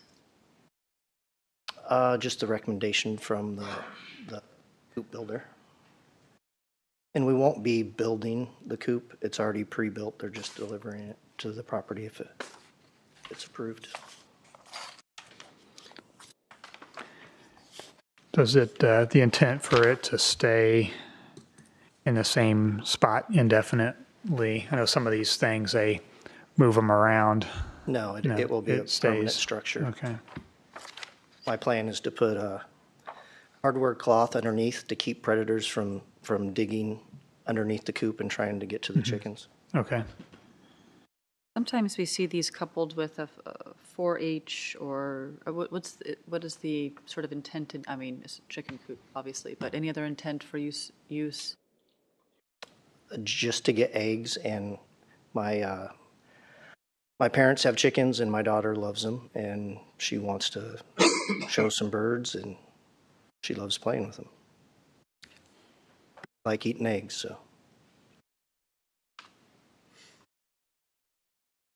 Okay. Any other questions? All right, thank you. Thank you. Do we have anybody here that wants to speak in opposition to the special exception and variance? Have any government officials? We'll assume you'll waive your rebuttal since you don't have any remonstrance here this evening. Any discussion?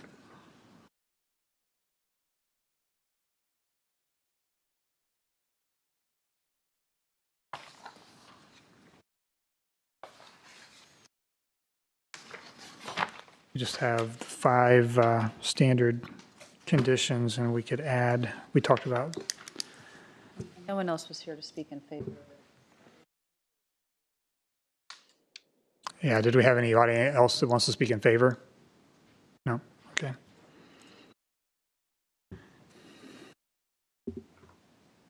Any discussions on the conditions?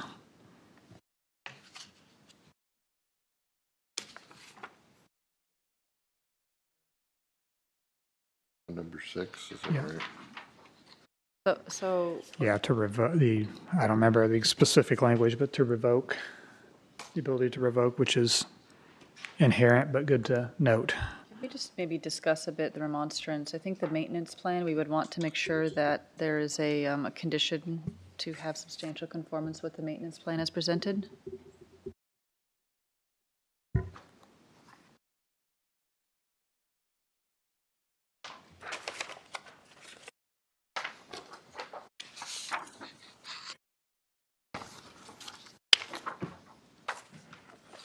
Anything else from the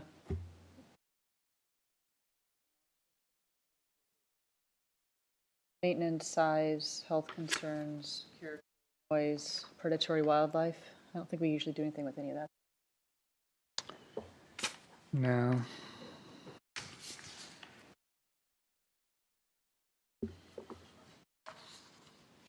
So the reason I ask is there's the standard that we had originally is that it is deemed to be a public nuisance. We do have the option of tying the BZA reserves the right to revoke at an advertised public hearing if there's deemed to be a public nuisance or there's no compliance with the maintenance plan. Oh, okay. You can make that all one. That's why I'm Yeah. linking those. Sure. Either would be grounds for action.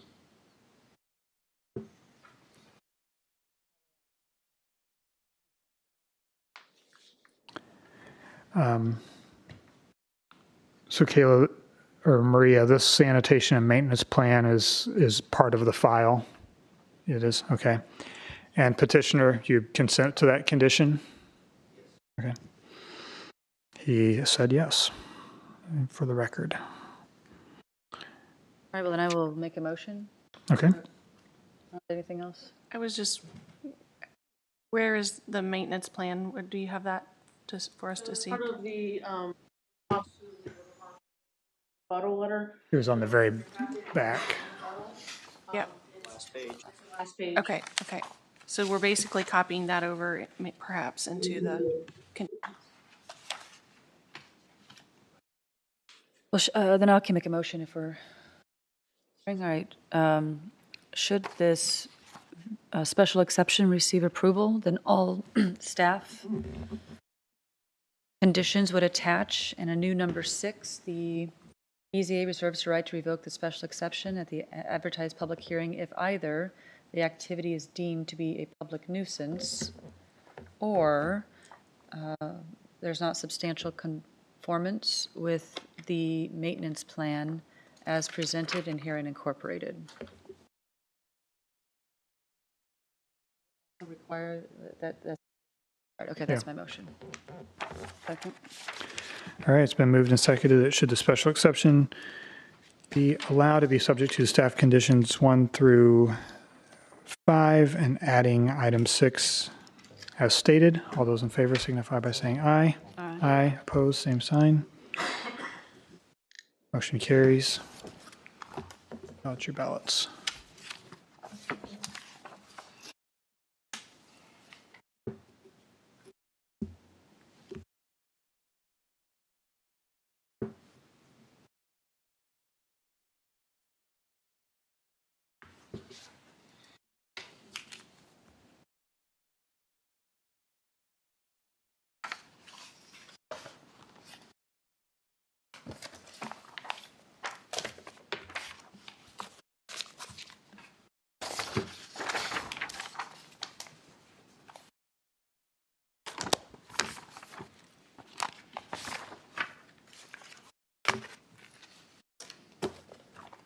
Okay, case number 25-2638 for a special exception to allow an animal stable chicken coop. The special exception is granted a vote of 4-0.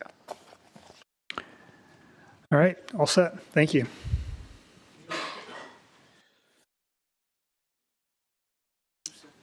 Scott. You guys No, good? actually. Oh, sorry, it was Sandy. Sandy Sandy, seconded. sorry. What happened? He asked who seconded that. Oh, I'm sorry. I did. I'm good. You guys are good? Need a break? Oh, good. Bathroom? Good. Nobody wants to buy the chairman a Snickers or nothing like that? Okay. All right. All good. Item number 7, Mr. and Mrs. Cole, setback variance.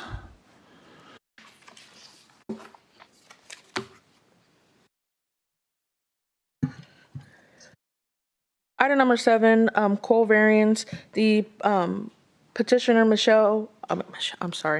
Michael and Sherry Cole are requesting a variance for tonight. The subject property is located at 1286 North 400 East in the Center Township, in the residential 2.5 zoning district. The petitioners for tonight are requesting a variance to reduce the required side yard setback of 15 feet to 7 feet in order to allow the construction of an addition to the home.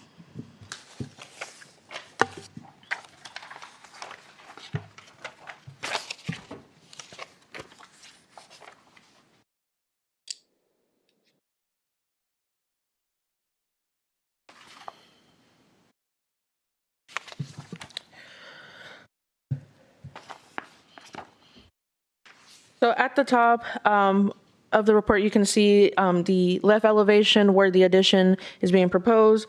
The site plan shows in red where that addition will look like on the home.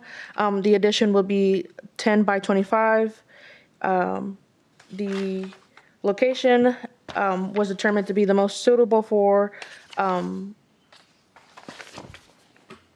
the addition, with the 4 reasonings they provided in the letter of intent. Those reasons being that it is in close proximity to the master bedroom, which is where the addition intends to be served. The location of the existing water supply imposes some limitations on other placement options, as well as the septic system also restricts placement as well. And the constraints on the north side of the structure where the existing garage and drive are paved. Therefore, that's why they chose that location on the home for the addition.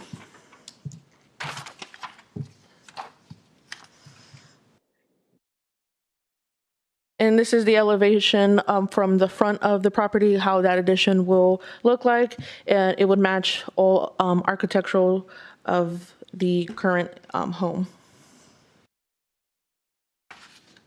So the variance they're requesting is from our residential 2.5 standards under our lot standards, number 6, where it states the minimum side yard setback should be 15 feet. Because of where the property line sits with the addition, it only allows 7 feet of that separation from property line to the addition. Therefore, they're requesting that variance.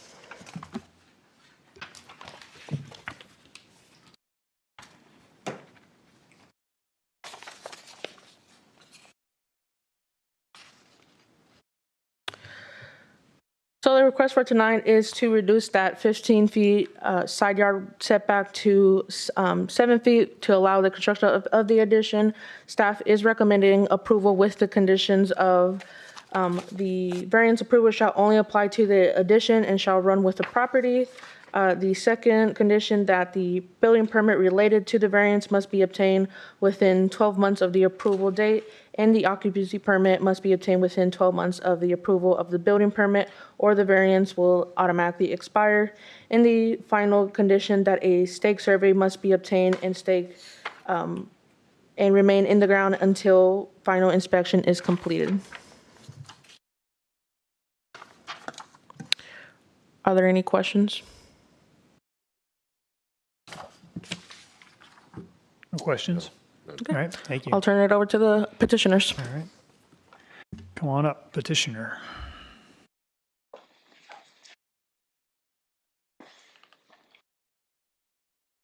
If you all 3 would like to speak, then she'll swear you all in. Swear or affirm under the penalty of perjury that the testimony you're about to give is the truth, the whole truth, and nothing but the truth. One of you state your name and spell your last name. Brad Arthur, Arthur. Sherry. Right ahead, you have 7 minutes. So as we were going through the design process for this addition, we looked at the back of the property and found the septic tank in the way. Looked at the front of the property, found the well to be in the way, so we were left with going to the side, the south side of the property. And the setback being 15 feet, we're proposing to build 10 feet. That's the foundation size, leaving 10 feet between the foundation and the property line. And we're asking for 7 feet to accommodate for the overhang, the soffit, and the gutter. So that's what that difference is. In the meantime, we had MJ Gibson do a staked survey, and those stakes do exist, confirmed the 20 feet and the 10 feet. And that drawing has been prepared. Unfortunately, we did not receive it in time to present to you, but we do have it with us this evening. It is complete, and it's in our hand if you want to see that. Okay. Objections to the conditions outlined? Would you have any objections to us adding a fourth that would require the addition to be substantial conformance with the plans presented? And the drainage, there's going to be not very much, I know, but downspouts pointed away from the property line, something we typically do just to keep extra drainage from heading to the neighbor. The current downspouts are heading away from the property. The drainage is to the south away from the property. We'll maintain the same direction with our new downspouts. Okay. And there was any conversation with the adjacent property owner at all? There was nothing in the... There has been conversation with them. We've attended by acreage. And then we also saying, could we just buy... Okay, so you did make that attempt. Okay. We even called the realtor that is listed with the farm ground around us, and that phone number is no longer in service. So I'm not sure how else I can get a hold of. They were obviously notified. They were in your notification list. Okay. Okay. Okay.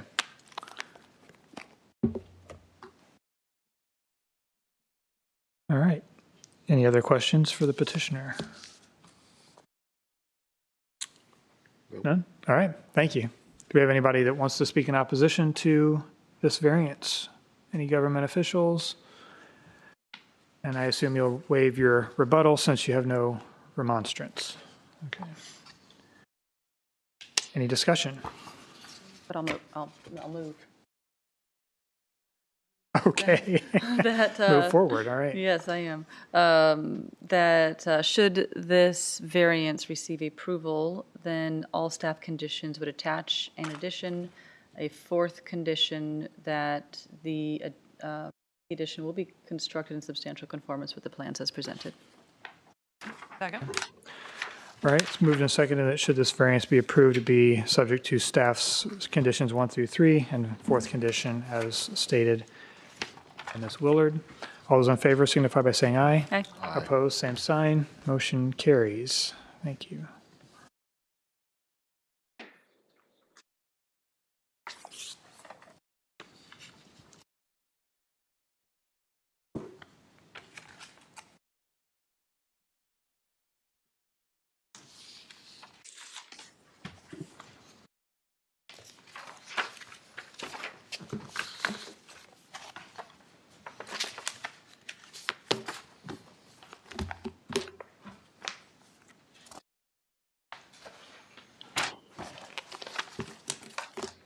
Okay, case number 25-2640. The variance to reduce the side yard setback 15 to 7 feet is granted, a vote of 4-0. All right, thank you. Appreciate your efforts to try and purchase additional ground. That was one that I don't think I've ever gotten that answer before. So good effort, good effort. So, yeah. Thank you so much. All right. We are doing good. Item number 8, road rage solutions variance, maximum height requirement variance. Buck Creek Township. Last item on the agenda is road rage solution variance. The petitioner road rage solution is requesting a variance for tonight. The subject property is located at 1323 North 300 West in the Buck Creek Township under the agricultural zoning district. The petitioner is requesting a variance to exceed the 35 feet maximum height requirement to 85 feet to the peak of the cupola for a storage barn and airplane hangar.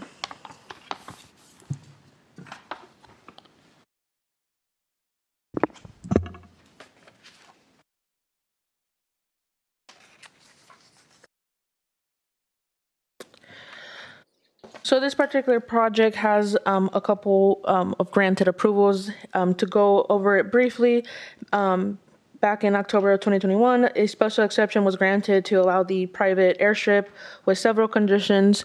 That approval letter should be in your packet for your reference. Then they also were granted a height variance back in 2023 in September, where the petitioner was granted the height variance, same as they're requesting tonight.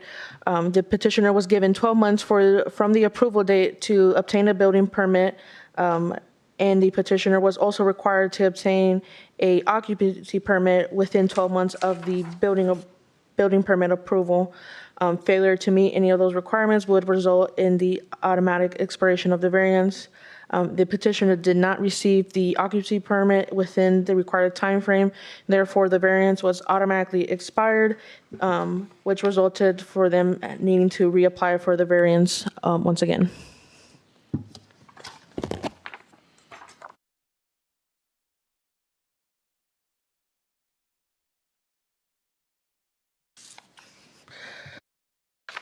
So going over briefly, we took this from the previous staff report where it just goes into the height limitation in our current standards.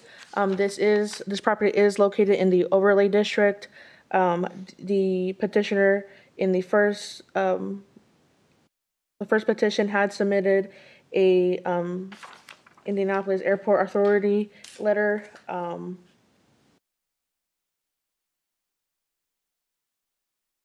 In this section of the standards, it states that accessory structures must be built to 35 feet or less, which is also more restrictive in the airport overlay district.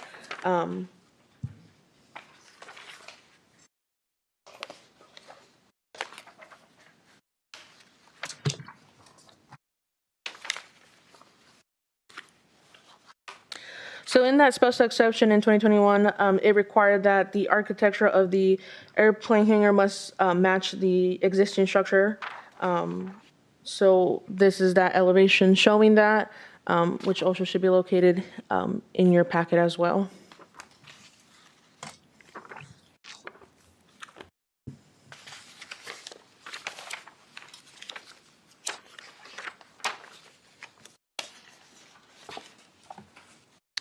So the building is square footage is approximately 8,000 square feet.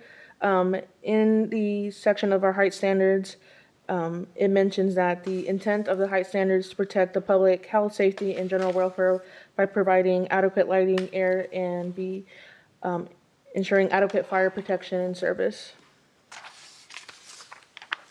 The planning department interprets this as being intended solely for storage and processing of grain in bins and legs and related mechanical equipment in unoccupied space. Under this interpretation of the zoning exemptions, the structure would necessarily have to be only for agricultural purposes. Therefore, since it's not meeting that, they require that variance.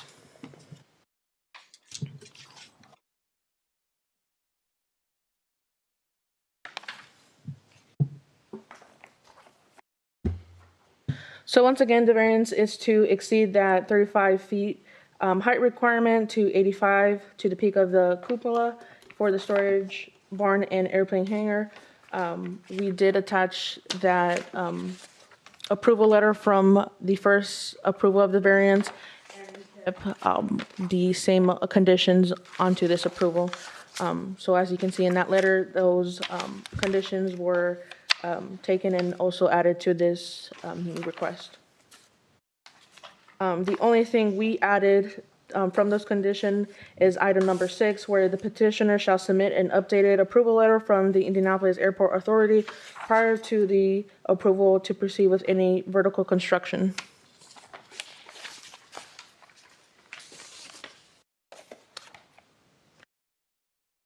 Any questions?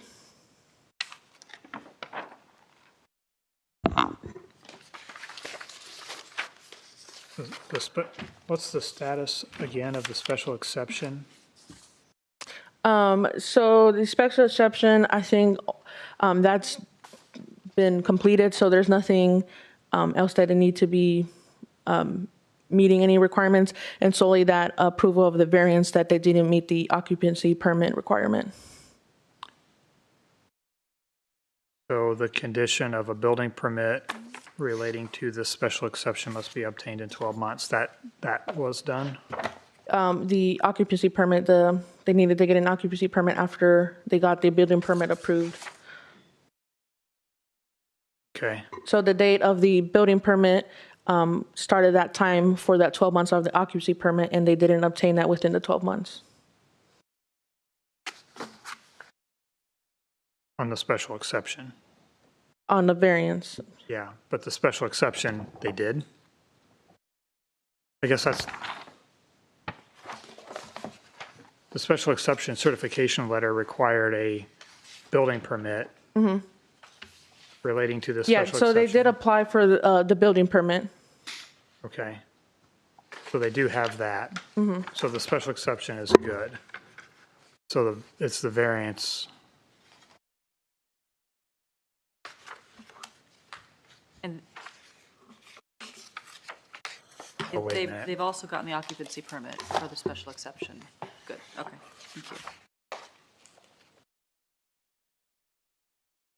Got that twice. Okay, that's the problem. Okay. I understand now. So if there are no any further questions, I'll turn it over to the petitioner. Okay, thank you. Is the petitioner here?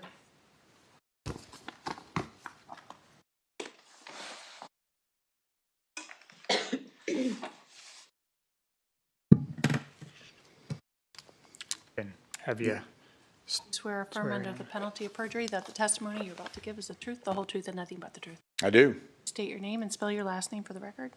Kurt Schlater, Schleter. 7 minutes. Okay. Stick with me. This should be about 4 minutes. I'll try to make it as quick as I can. It's kind of tedious, and anyhow, we're going to hopefully get through with this. No problem. Okay, yeah, I purchased the property in 2018 and started thinking about our growing family and what that may look like in the years to come. Then my wife and I agreed that this is the best interest of our family to have kids and grandchildren relatively close, not too close, in order to keep the family together and actually participate in our grandchildren's lives. We decided to build a small family farm. Later on, a minor subdivision was eventually created in 2024. Each child would get a lot if they choose to live there. Ironically, my son and his family are moving into their new home tomorrow. I always wanted a landing strip since becoming a pilot in 2008. After the strip was built, next was to try to build a hangar. The process started in early 2022. I want to build this building. This building is not a typical pole barn or anything like that. It's a high-end structure for several reasons, but most importantly, this building will visually enhance the farm and the surrounding area.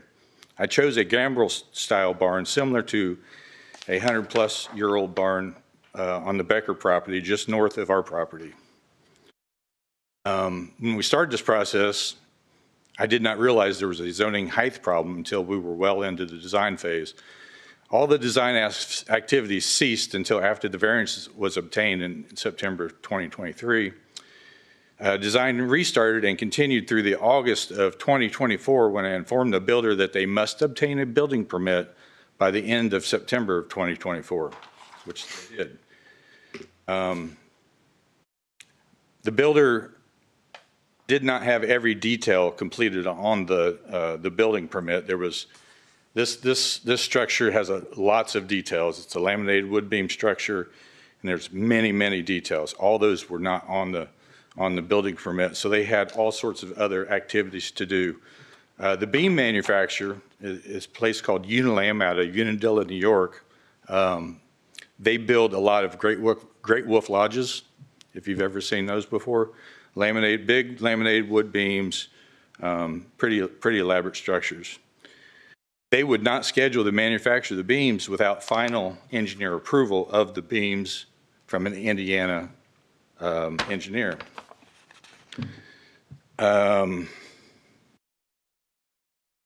Okay, so in the fall of 2024, construction was started on the 2,000-foot driveway through the woods. 5,800 tons of recycled I-70 was placed to fulfill the fire truck access commitment. The parking lot and other dirt work was also completed. 9-Star was contracted and installed electrical service. The project was finally under construction. Also in 2024, a key employee of Uniland unexpectedly passed away. This slowed their progress quite a bit. In July, later on, in July of 25, the engineers finally signed off on the details after Unilam got all their stuff together and was able to schedule the manufacture of the beams, reinforcing steel members and everything else for the there's estimated 15 to 20 semi-truckloads of materials to come from New York. In late September, Unilam called the builder and informed him that their erection company had an opening for November 17th of 2025, and it was going to take about a month to put it up. On September 30th, 2025, the builder and I had a regular meeting. I'd asked him about the status of the permits. He indicated that the county was previously contacted verbally, and they indicated that there was no problem getting an extension. I told them in the meeting, I said, we better go down there and make sure there is no problem. We went to the planning department that day, formally filled out an application for the extension, and the county indicated verbally at that time that there shouldn't be any problem, but because of Riley days, we were going to have to wait till after that. No permit was received by Wednesday, October 8th, after numerous messages were left with the planning department. On Thursday, or that was Wednesday, I think it was the 7th. On Thursday, the 8th, I might have a couple dates there messed up. I received an email from the county at about 3 o'clock denying the application for the extension, even though the project was under construction. So I had to call Unilam and I said, hey, we got a big problem. They stopped production of all materials, canceled the erection crew, and per the county, the only solution is to start over and to hopefully to get a new variance. That's why we're here. This project hasn't changed since the prior project. It's the same thing.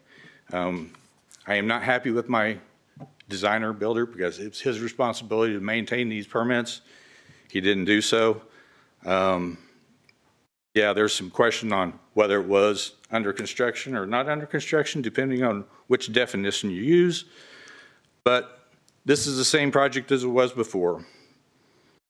I'm asking tonight for you to reissue the variance, but this time around, I would like to have some more time, because if the variance is going to expire in 1 year from the date that I get the building permit, that's not enough time. That's just not enough time. So I need more time. And I'd also ask if the variance is approved, that possibly my building permit can be extended from the previous permit. Thank you very much. Okay, any questions? So I guess that brings the question of the 12-month period again. I think, since we're advertised again at the standard 12 months, right, we really wouldn't have the ability to extend that for them this evening. I don't have a copy of the advertisement. Do you have? Or would that just be a standard condition? That wouldn't have been in the advertisement?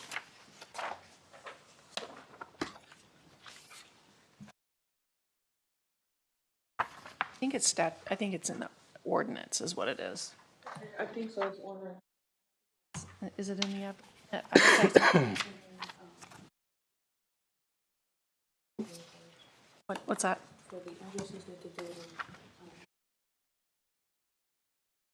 Okay. Okay. But they were done. Okay. Probably the best option is if he runs out of time is to file for an extension. We've done that before, I think, extended variances.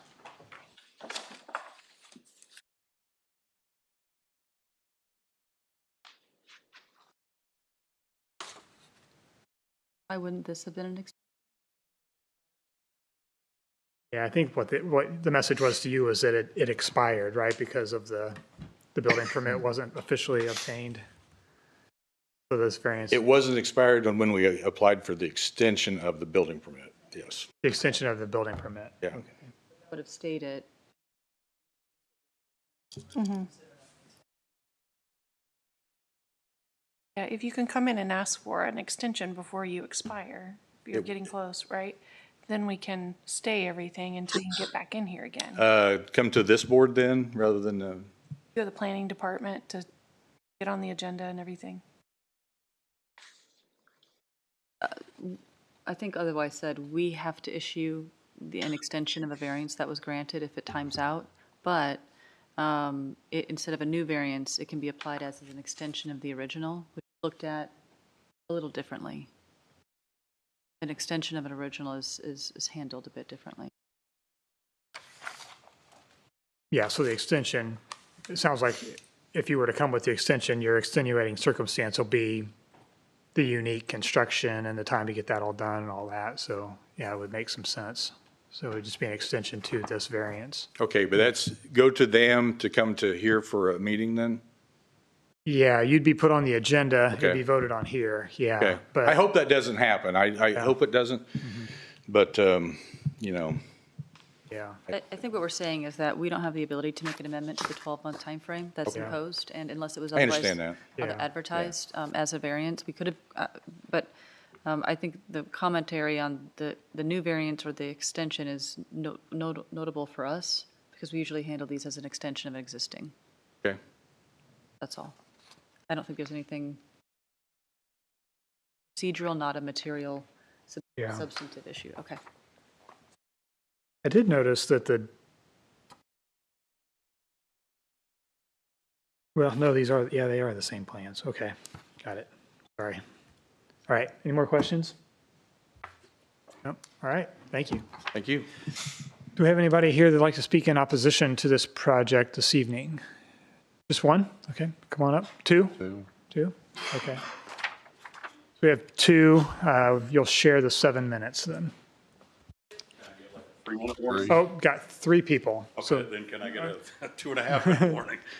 yeah. Do you swear or affirm under the penalty of perjury that the testimony you're about to give is the truth, the whole truth, and nothing but the truth? I do. Okay, state your name, spell your last name. James Leisure, Leisure. Thank you.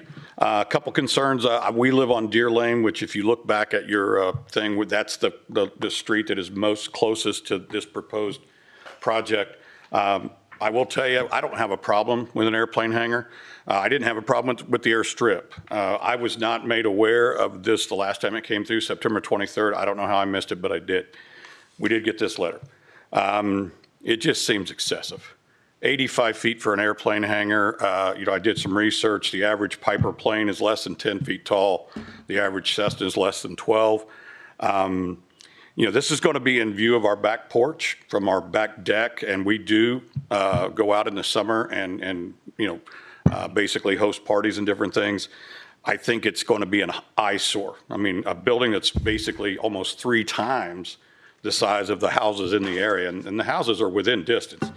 I think, again, is just excessive, and I wonder if could you build two 35-foot buildings? Barn-like structures, okay, but still make them, aesthetically pleasing. And this is an aesthetically pleasing building, but I guess it's just huge. And I don't know that it needs to be that.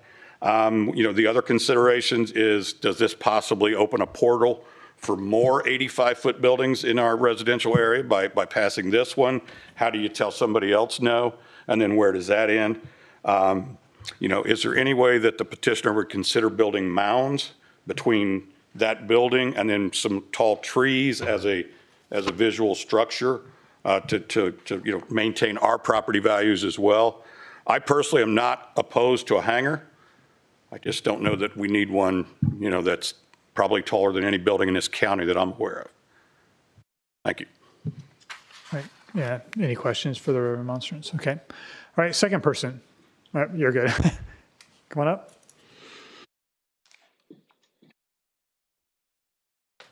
Yep. So you face her and. Swear affirm under the penalty of perjury that the testimony you're about to give is the truth, the whole truth, and nothing but the truth. I do. State your name and spell your last name. My name is Olufunke, last name Famoyin, F like Frank, A Moyin. I live right behind them. Behind our property is some farmland and then some forest area. And we haven't really had a problem with them, building their big red barn and the house and stuff. And I'm not opposed, once again, to a hangar, but 85 feet doesn't make sense to me, especially with the size of an airplane. It's going to definitely block our view from seeing the woods. And we also have, a lot of people outside who come on our deck and stuff. And we like to keep some of the view if we can.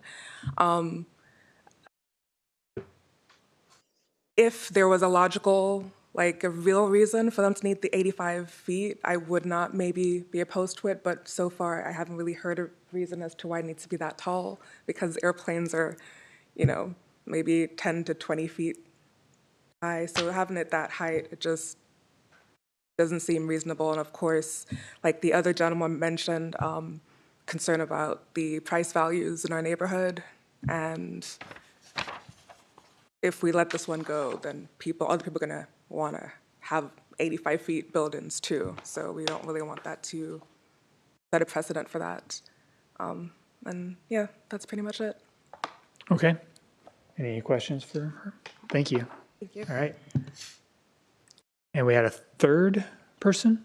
Sure. Come on up.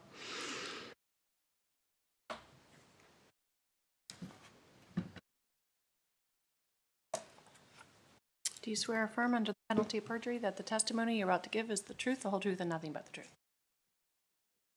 Andrew Atkins, ADKINS. Go right ahead. Basically, I just have a couple questions and then one little thing.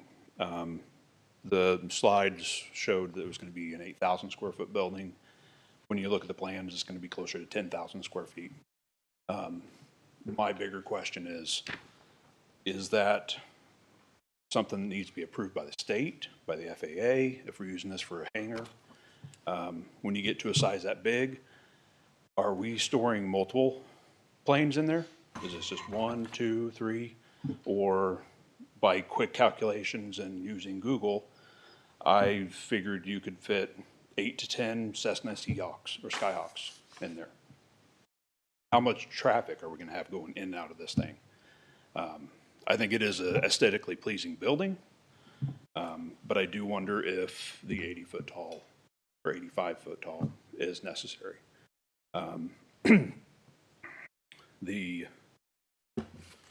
For reference, the center tower at LabCorp is 80 foot. Taller than that. It's going to be in our backyards. I also wonder if it's going to be so.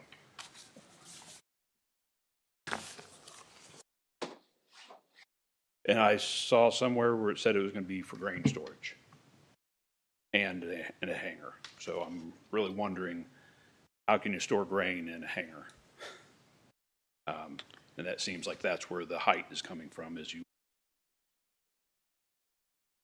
drain of some kind, hay or whatever, but why do you need 85 feet?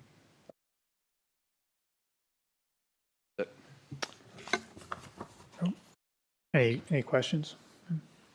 Okay. Any time left for remonstrance? About 2 minutes. Anybody want to use the 2 minutes? No? All right. Whoop.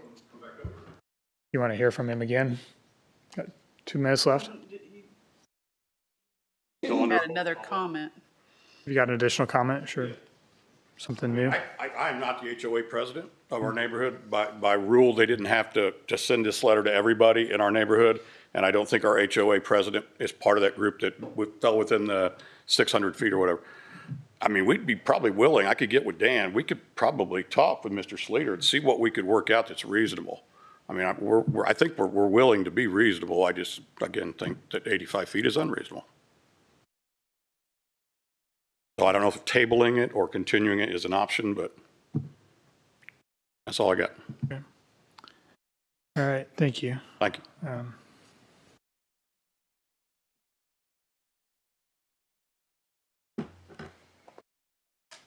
I'm sorry, I'm reading some stuff here real quick. Can I see the notice? I don't think it was in our packet. Can I see the notice?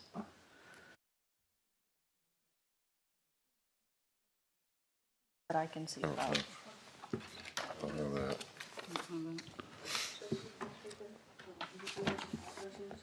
If I do, I can't find it. I've dug through it twice now. That's okay. Oh, boy. Yeah.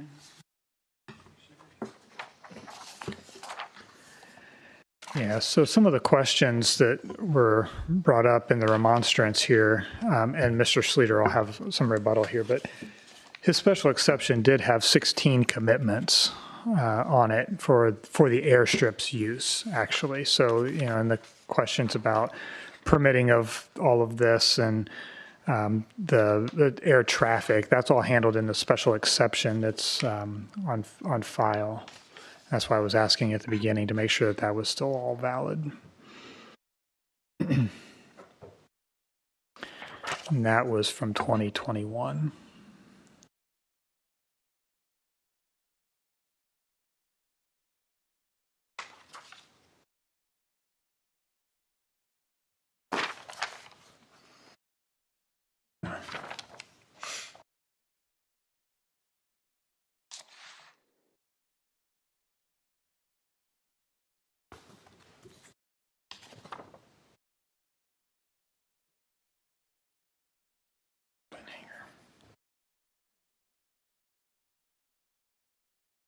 Did you guys want to see this?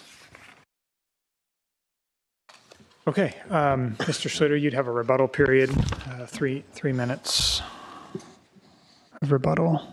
There were no government officials to speak either, right? Okay, good. Yeah, my rebuttal is just simply, people, as far as blocking the view of anything or anything like that, that's not going to happen. This thing sits basically in the middle of a 70-acre parcel, not exactly in the middle, but pretty close to the middle. And as far as the height of it in relationship to the other houses and all that, yeah, it's bigger than the other houses, but it's so far away. And the comment that, oh, this thing's taller than anything in Hancock County, that's just false. It's just the courthouse is, oh gosh, I don't know, well over 100 feet tall. There's a lot of structures that are much taller than this. The depot building is much taller. There's other things, but this is kind of a I guess a dream of mine or whatever, to have a structure that kind of makes a statement. I don't know what's going to become of this thing after I'm gone. I don't know, but it's going to be kind of it's going to be a statement. Hancock County, very nice structure, that's for sure. Whatever becomes of it. Some people like to drive fancy cars. I like to build nice buildings. I don't know. I've got a pretty nice building at my workplace. I've got a decent house. I've got a decent house up in Michigan. And, I just think it's a neat thing for Hancock County. I don't think it's going to be a public nuisance or anything like that. The flying in and out of there has not been a public nuisance. I don't think they've received any complaints about that whatsoever. Like I said, there's a lot of conditions on the airstrip that were really hard for me to swallow at the time, but it's like, well, you know what? That's okay. So I think it's a positive for the county.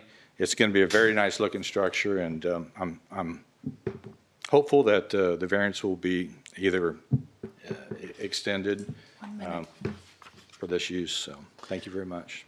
I think when we did this the first time, you may still have them. I mean, I don't obviously need them time, but there were you had some exhibits, some drawings, like some photo overlays and things like that showed like kind of generally the height of it from distances away and things like that. I've got some pictures of, not that, but I have some pictures of the structure that has been built in New York that I went to go look at. I mean, they're just huge beams. I didn't bring anything that long. Actually, you guys should have it because we submitted a lot of that stuff. Yeah. Okay. But I don't have it in my little packet right here. But if you want to see these are kind of interesting. In a file. Yeah, unfortunately, we can't look at them, so it wasn't submitted with the packet. I was afraid of that. So, yeah, sorry. Thank you. Okay. Any more questions? No? Okay, any discussion? No, but I will need to recuse. Oh, yes, okay. All right, so with Ms. Maybe he can have your You ballot. could have my ballot. I already signed. Well, if I can do You can just scratch it out. You can just scratch it out. It's okay. Yeah. So with her recusing, you'll have to get 3 like votes. I assume he wants to go ahead and run with it then. Why is she recusing? That's a good question. She lives adjacent, I believe, right? I think, You don't have to. I mean, Yeah. it's the appearance of, Yeah. I think I can be impartial. It's the appearance of it. Yeah. Have we ever had a conversation? I don't think she has to disclose, unfortunately, so. So you want to go ahead and run with it, so you'd have the option to continue if you'd like, but it'd be January. I guess I'll roll the dice. Okay. All right. Okay. Go ahead and vote. Oh, vote. Oh, sorry, we got to talk about sorry, almost, with you stepping aside, I almost got out of my groove here. So we have, for the variance, we have staff recommended approval with 6 conditions. The structure must maintain the setback as submitted in the 25 site plan, and they must respect the restricted area declared during the special exception approval in 21. There was no fuel storage allowed on site. Driveway installed to accommodate. Right, okay. Fire apparatus must maintain existing landscape barrier. You cannot remove any mature trees. Building permit obtained within 12 months, or it will expire, and the petitioner must submit an approval letter from Indianapolis Airport Authority prior to approval to proceed with any vertical construction. That's correct? 5. Number 5, 6. are you doing both the improvement location permit and occupancy permit? Building permit and or improvement location permit and an occupancy permit obtained within 12 months of approval of the permits. Yeah. Any discussion on that or a motion or adjustments? Is he good with that? You saw all those staff conditions, right? Yeah, they were the same as before. Okay. Yep. Okay. Make a motion that we accept the staff recommendations of 1 through 6. All right. I'd second that. Okay, it's been moved and seconded that should the variance be approved, it be approved with the conditions of staff conditions 1 through 6 as submitted. All those in favor signify by saying aye. Aye. Opposed, same sign. We will need to appoint a secretary to count the ballots. I can do that. Okay. We'll nominate Ms. Casey to act as secretary and count the ballots. All those in favor signify by saying aye. Aye. Opposed, same sign. Okay. All right, we can move to our ballots then.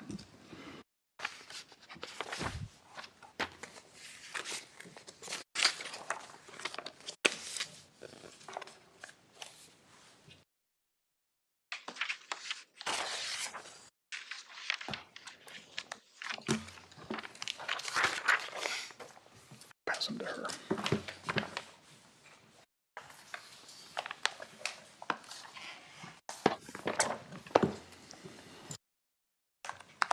So variance 25-2641 exceeds the 35-foot maximum height requirements to 85 feet, is granted 3-0. Okay, all set. Thank you very much. Yeah. All right, that concludes our hearing items for this evening. Move on to our other business. Other business item number 1 is the election of officers. That will happen at our January meeting. So everybody, once you get your reappointments, if you need them, please come January, ready to run for office if you'd like to be the chairman, vice chairman, or secretary. We have item number 2 is the board alternate update. Oh, did you have something? You guys were supposed to on a temp sign the what? Oh, to sign our meeting minutes? No, to sign your amended rules. Oh, the amended rules, okay. All right, so we did approve those amended rules, and we need a signature of a vice chair. So Lacey is secretary, so one of the two. I don't know about that because the secretary acts in the stead of the vice chair when. I think it's just. Oh, so maybe we just do that? Yeah. Okay, if that's a little bit. Okay. That makes sense. I think that's the. You don't have to vote on it. Like if you Okay. weren't here, just Yeah. Okay. The natural. I think that's the way that's set up, but.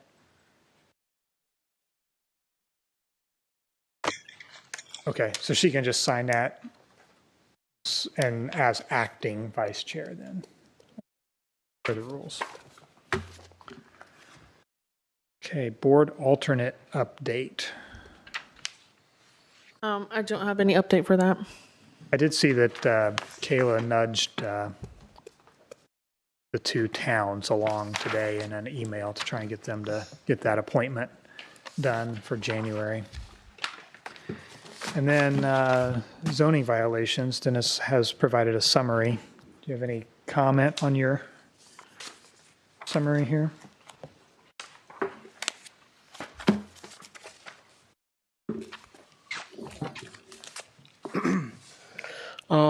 So it's just a brief summary.